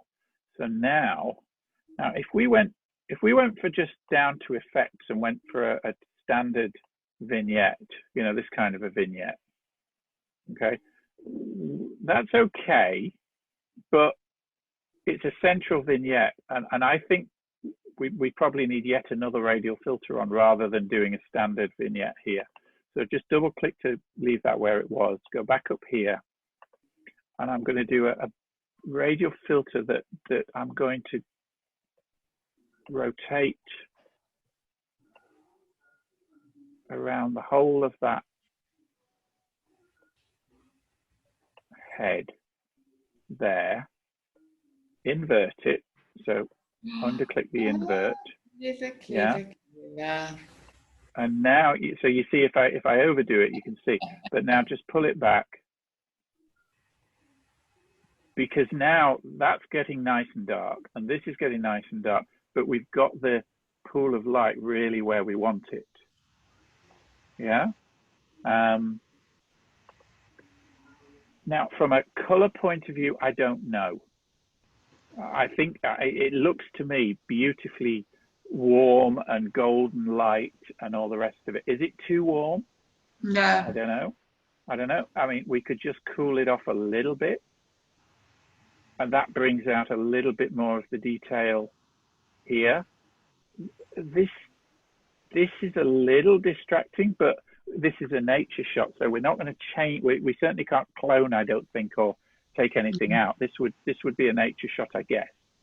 Can we do anything more with that eye? Let's have a look. Let's try an adjustment brush to start with. Okay, so again, let's paint on the eye. Let's put the exposure all the way up and just see where we would paint on the iris. Okay, so let's just paint the iris.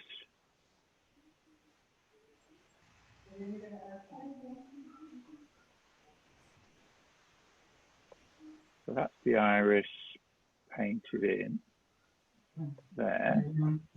And now just pull that back, and can we bring any more detail out in that iris? Can we give it a bit more? Look at the texture. If we do no texture, it's pulling out more detail for us in there, and a bit of clarity added to it. So again, let's just try before and after. Now, the brightness may be too much. Let's go back to fit and see. So show the edit pins auto. So the edit pin disappears now as I come off the slider, but I've still got that edit pin as the one that I'm working on. So now I can play with the brightness of that eye. So that's no edit on the eye. We can maybe just pull it out just a little bit. What do you think? I don't know. And we could do the same on the other side. So we could go into 3:1 and maybe just pull the other eye out just a little bit. So similar settings, just paint the settings in on this eye, just see whether we can just pull a little bit more out, and then go back to fit. Now,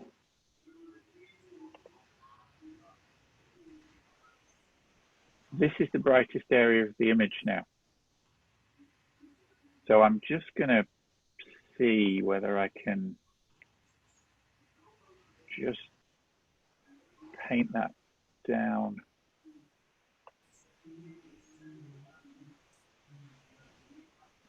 Paint that just down a tad.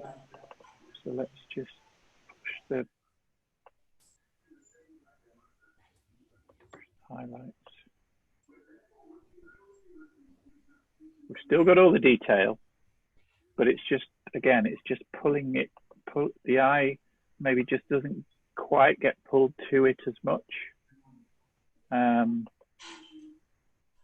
without with. Yeah, I think that would be my, I think that would probably be my edit on that one. Let's see what we've got. G. And bring the edited ones in. Let's see whether that one, we got an did we get an edited one with that one? We did. Okay, N and Shift and Tab. Okay, so that's mine and that's yours. Whose is this? Who's going to talk to this one? Just let me go and fill my glass of water up. Whose is that? Mine, Joan. Joan, 1 second, Joan.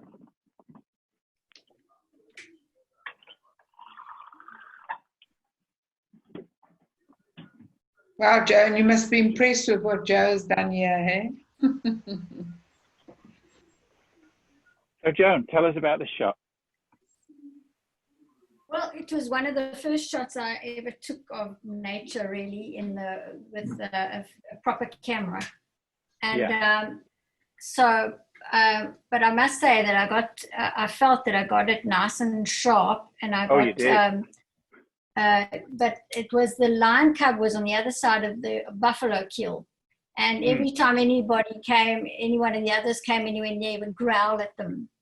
And so that's basically what he's doing. He's peering over the top of the buffalo kill and giving hell to anybody who comes in to try and take his food away. Yeah. So, but my problem was that the sun was in a wonderful position for that, but it was late afternoon. And the problem was that I couldn't get into a correct position where he was, where this was the lioness, was his mother was on this side, the left-hand side. And I couldn't sort of get into a better position where she was more out the way. Yeah. Yeah. So what do you think of my edit against your edit? Where we've got a different composition? Yeah. I like the crop. I did crop it quite a lot anyway, but I think it's better the way you've cropped it. But I think maybe the left eye, well, looking at the picture, the eye on the left is maybe not quite the right color. No. So I've overdone this probably here. Yeah, that because it's because the other one's so orangey yellow. It is, isn't it? And this one's gone kind of bluey, hasn't it? Yeah. Yeah. So, but I mean, again, we could go in and we could change the hue on that, you know, with the radial filter. So you could adjust that. I mean, and that's my color blindness coming through. So, you know, if I do weird things with color, you have to forgive me. No, that's not a problem. It's just that I think that the color on that eyes is so different to the other one. Yeah. So that's fine. But I think the thing is kind of like, what's the subject of your shot, and make the subject of your shot as big as you can in the frame, whilst being sympathetic to the other lines in the frame. So what we've got here is this kind of quite nice triangle. Yeah, but we've been sympathetic to the main leading line of the eyes and the ear, eye kind of line, and then we've got this other complementary triangular line kind of giving us the V, and this one, the lion cub space is much bigger relative to the rest of the frame, whereas this space here isn't really adding anything to your story. So that's why I went for a closer crop, if you like. I mean, one of the things I've learned, you know, if I've learned much around composition, is subtract. Yeah. Always think about what can I take out, because the chances are, if you can take it out, you're simplifying the image, and what's left in the image then becomes more important to the image. Yes. If you like. Yes. So. Joe, can I ask a technical question at this point? Yeah. This to me looks like either a f5.6 down to a sort of 3.5, maybe even 2.8 shot. Had had the person used an F11 here to give more definition to the fold of skin in front of the line, would it not have given more meaning? Immediately you'd say, ah, that's the skin of a buffalo, whereas on such a very acute depth of field, it is just a blur. Whereas I've just been listening to Lo Kutzer recently on depth of field in wildlife shots, and an interesting comment he makes that what you're showing in the picture should generally be in focus. And here, even though you've cropped, this front portion of the buffalo skin is still fairly dominant in the picture. And what would it have looked like if that had been F11 instead of F5.6? Yeah, I don't know. I mean, to me, this shot benefits from the different layers of focus and defocus. So we've got defocus foreground, we've got the key subject, which is beautifully in focus, and then we've got a lovely defocus background. Yeah, and I think that's actually quite a strong composition. I think if we'd gone to F11 and you know, this would certainly have been in focus on the right. Yeah, this that probably, is all I don't. Yeah. I'm not talking about the left at all. I'm still not about this. You're talking about this bit here. Yeah. You know, I don't think F11 would have had any effect on the left here, but it certainly would have brought. But it would have brought F8 this. would have brought a little more immediate statement to that fold of skin. It's a very poor point, but an interesting. Yeah, it's an interesting one because, to be honest, I mean, it took me a while to figure out what it was I was looking at. I picked this eye up to start with, and then I started to kind of figure out, oh yeah, this is actually a lion cub or whatever. But it took me a minute to do that. So yeah. But I mean, for a first nature shot, Joan, blimey. Yeah, that was one of the very first ones I took about 4 years ago, actually, 4 or 5 years ago. Yeah, but you know, thank goodness you shot it. Oh, and you actually, is it a JPEG? Oh no, it's you. The one you sent was a JPEG. Was your original unedited one a JPEG, or was it a RAW? Did you shoot these in RAW? I can't remember now because that was in the early days when I didn't really know too much about Photoshop and Lightroom and stuff like that. So I can't remember if I did, but I think I might have taken it in RAW because it's quite a large file. But I mean, it was so well exposed anyway. I mean, that eye was just perfectly exposed anyway. So even if you had shot it in JPEG, you would have been able to process this up. But no, great, super image. Yeah, really, really like that one. Thank you. How are we doing? Should we do one more? I know we're 2 hours. Can I do one more? Can I add one more to the previous one? Yes, do. Okay. I find it an extremely interesting shot, and I think it has to be recommended. And what you've done with it is fantastic. I think it brought it out. Jacques' remarks about it are all valid. I think your treatment of it has sort of succumbed to all of that. It's a brilliant shot. Brilliant. From all angles, from the photographer, from whatever. Well done. Thank you. Yeah, it's a super shot, Joan. Well done. Yeah, it's lovely. Right.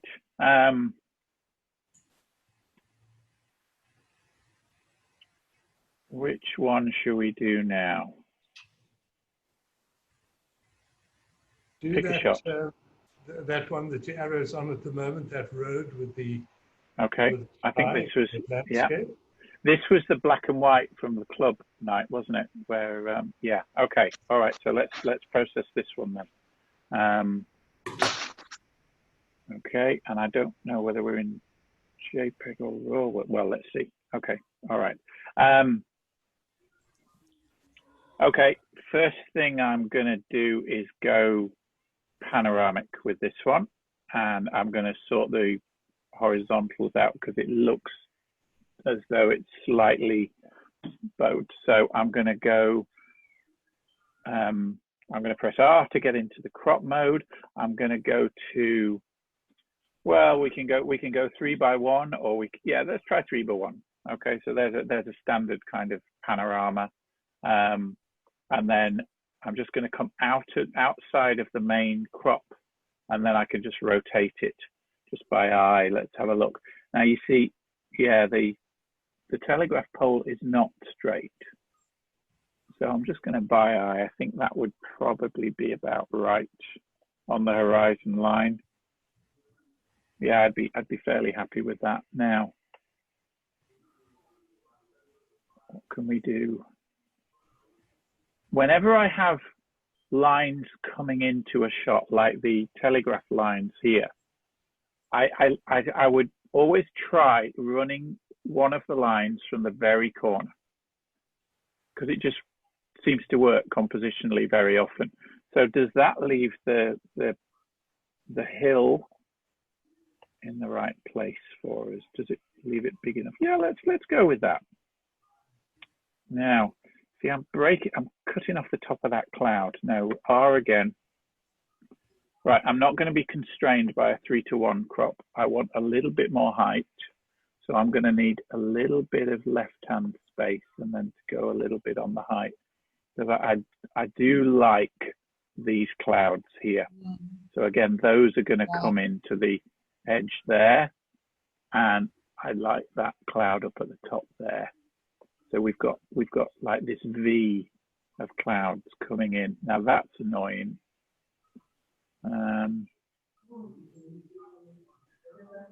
That's maybe better. And then let's play with the front. Yeah, we'll have the story of the road coming in from the right. And again, the line of the road into the corner. That's a strong compositional statement there. We can lose that one because those are almost invisible, those wires. Let's try that. So there's the composition. So you've done your crop first. Now you've done your crop, you can have a look at your tones in your histogram.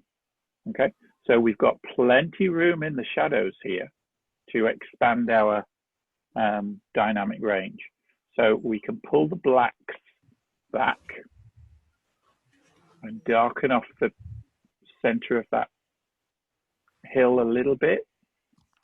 Okay, maybe to something like that.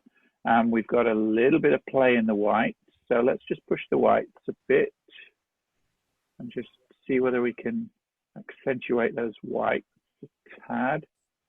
And I might bring the shadows out a little bit. Just, I don't know, I don't want to bring the shadows out too much, but I'm gonna bring the shadows out localized on them in a minute there. And the highlights, yeah, the highlights are fine. Okay, now let's play with texture. Look what texture does to this image. Look at the grass and the road as I push that texture up.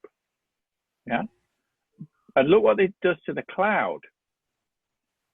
Okay, so it brings the cloud out a bit more. Now let's do the same with clarity and see what happens.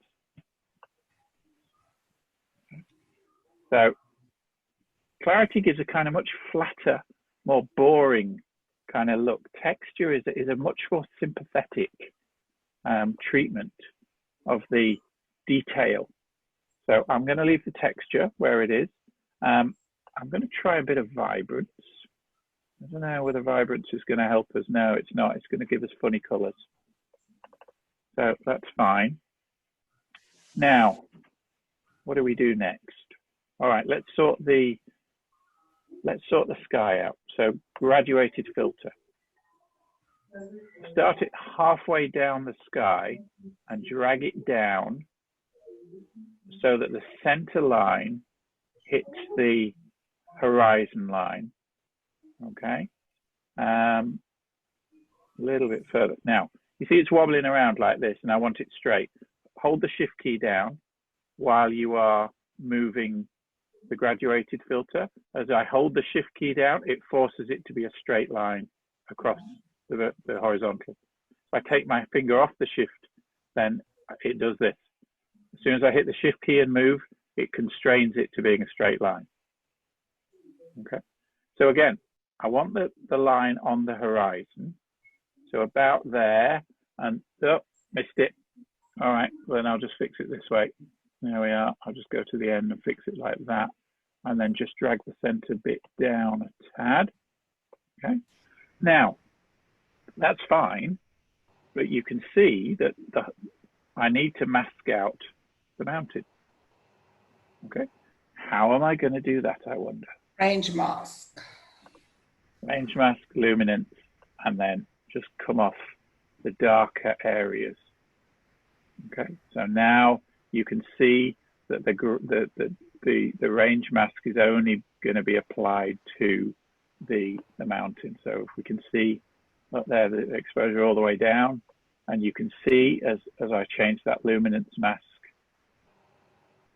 which bit of the mountain is not going to be affected, and we can play with the smoothness as well on this and make it kind of more or less smooth. So we'll make that a fairly hard edge, and then we'll bring the exposure back up here. Okay, so there's the exposure as it was. So if we want to darken the exposure a little bit in the sky and bring out those clouds a little bit, we can do that. Now I'm getting a bit of crunchiness. Is this a JPEG file, I wonder? Because it looks to me like I'm losing definition in the sky now with this. So I think we're dealing with a JPEG file. So there's not much we can do in terms of playing with the sky then, which is a pity. Okay, but that's all we can do. We can also just take a little adjustment brush and just brush in a bit of. Now you see I've got the auto mask still checked. So because we have a very high contrast edge between the mountain, top of the mountain, and the sky, the auto mask is actually finding the edge and not letting the thing I'm drawing go over into the sky. So now that exposure, I can just raise the exposure on the top of the mountain there. And it's not going to bleed into the sky. I may just do that in there as well. Just click on that, bring out that detail, and let's pop a bit more clarity probably. The stone will benefit from a bit of clarity. Look at that. We've brought that stone out quite a bit more now. So now the stone is a bit brighter, and that'll bring the eye into it. Okay, what else would we do? Depends. I might try and lose these lines. I mean, I don't like them. They're not adding anything in, you know. So I might try cloning them out. Now this would take a little bit of time, but if you click and drag, go over to here, shift and click again, that draws a straight line, and we'll try and clone it. And now if we turn the feather up, you see, the feather will really feather that out quite a lot, and then you can maybe just do a little bit of individual cloning. You've got to take your time with this though, because it's not working well. So undo that, Control Z, Control Z, Control Z, put that back where it was. Yeah, so I'd need to just do that more detailed. So we'll leave it in for now. The other thing that I would do is I would play with the light on this. So adjustment brush, make it big-ish, turn the exposure all the way to the top, and I would just try drawing on the road, turn off the auto mask, and now I'm just going to turn that. I want to undo. So if I hit the Alt key or the Option key, you see the center of the circle turns to a minus. That's now an eraser. So anything I just painted in with that as a minus, by holding the Option key or the Alt key down, I can now take that away. So I don't want that applied to any of these edges like that. So I've just got rid of that. So that's the bit that I want to now play with from a brightness point of view. So now I can either darken that road off, or I can, you know, maybe make it a little bit brighter. And now it becomes slightly more of an interesting mover into the scene, and we can really push the contrast on that road or whatever. And now, you know, that, so if we have a look at before and after, you see, so we've brightened up the rock and we've brightened up the road, and the rest of the stuff, we can't really do a lot with the sky in this one. But I think that's probably about as much as we can do. Now Toy took this to black and white, which we could do. I mean, we could try it as a black and white and see if the contrasts were enough. But you'd need a raw file, because you haven't got the latitude to play with this now enough as a black and white to, I mean, you could try, you know, banging up the clarity. Let's try dehaze, see what that dehaze gives us. Yeah, but you see the sky's crunching up. You have to have a raw file to really, really start toning and doing the stuff that you want to do here. Now you see the greens, we can darken the greens off a bit, and the yellows. So we can really now start to play with with those tones. It's to look what I wanted it to look. The blues. But you see, again, you see as I crunch the blues, look, you can see the squares, because the JPEG file just doesn't have the range to make these changes. And this is why you've got to shoot in RAW when you want to be able to start to do this stuff, because we're breaking the sky up now. So now I'm going to undo all those black and whites. So let's just undo the black and white history. Go back to there on the history, yeah, and then I'd call that my edit. So let's have a look at mine and Toy's original one, which was, so it was that one and that one. Command N for survey mode. Turn the side lights off, turn the side things off. Okay, there we are. Toy? Joe, I really like what you've done with it, and I take note of what you say about the raw file. I will not shoot anything else in future. Promise you. It's a solemn problem. I will not. I loved your storytelling again, though. I mean, you've used the road as your motif in, haven't you?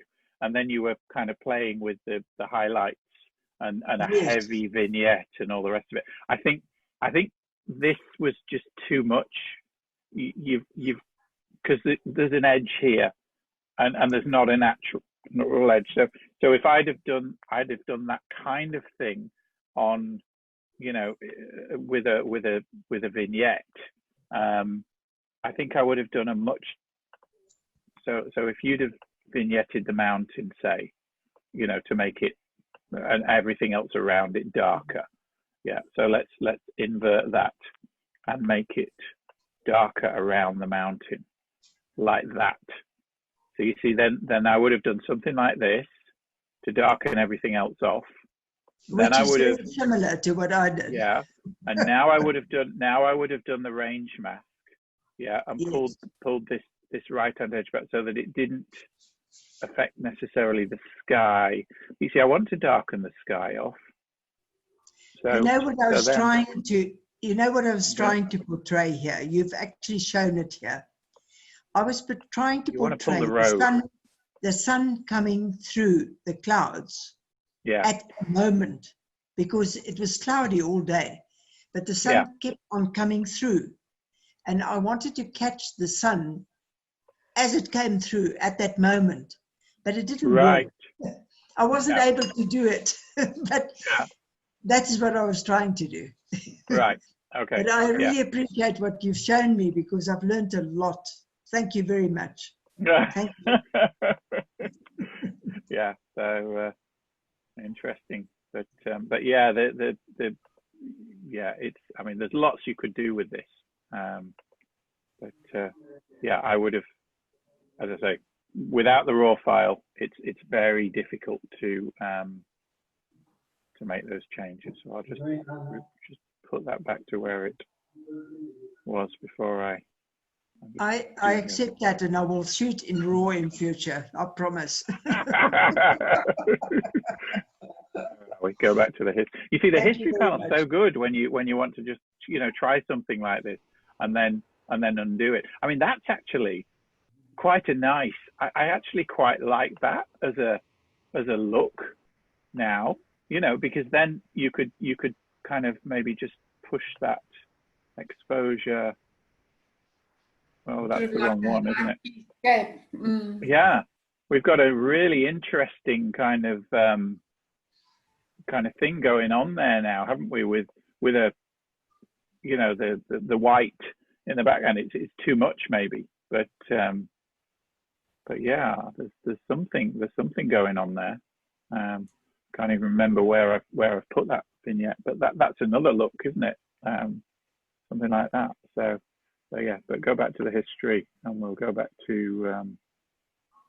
You can see as you go through the history what you did. You see in the top left-hand corner, you can see all the changes that you've made to the in that top thing. So yeah, that would be mine, and we had the. Oh, sorry. Yeah, we had the two of them together, didn't we? So G for grid, and yeah, that was the last one. Guys, we are at 2.5 hours, or 2 hours 20 minutes. You must be exhausted, Joe. No, I love this. I could do this forever. Yeah. But no, I mean, we didn't even get through all the shots that were sent in, so I'm sorry if we missed somebody tonight. I think we missed I think that's yours, isn't it, Kathy? Is it Save Us? No, yeah, maybe I sent a tape to you. That's mine. Oh, Sandy. Well, look, we'll keep it for next time, all right? Yeah? Yes, please. I think we're doing it again in two weeks after the next club. So and it'll be the first one. Yeah. So we'll keep it for the next one. But, it was mine too, Joe. Yeah. So yeah, so we didn't need any of my shots, did we? I'd thrown a few in just in case, but no, that was great. Let me stop the share so we can all see each other for a second. Thank you very much indeed. It's been very informative. Really enjoyed it. Thank you. Wonderful, Joe. Thank you so much. Well, thanks for coming. And yeah, great, Joe. Hope it's been a fun evening. Thank you so much, Joe. Thank you. Oh, lovely to see you all. Yeah. Start, Okay. Alrighty. Start. Thank you. Thank you so much. I will send Akash the video in a couple of days when I've cut it down, and I'll talk to you all in 2 weeks' time. I don't know what the next judging is, but yeah. 2 weeks' time, so we'll see you again. Cool. What's the theme coming up, Kathy? Through our window. So I better note everybody. So we're going to have to rely on integrity. So it's going to be, definitely photographing through a window. So not walking into the street, or maybe through your car window, or through your home window, or through a shop window, or so lovely artistic ability coming up here with some of our people like Toy. And we will respect it. So if somebody says it's through the window, we will accept that it was through a window. Fantastic. Super. May the window be open, or does it have to be closed? It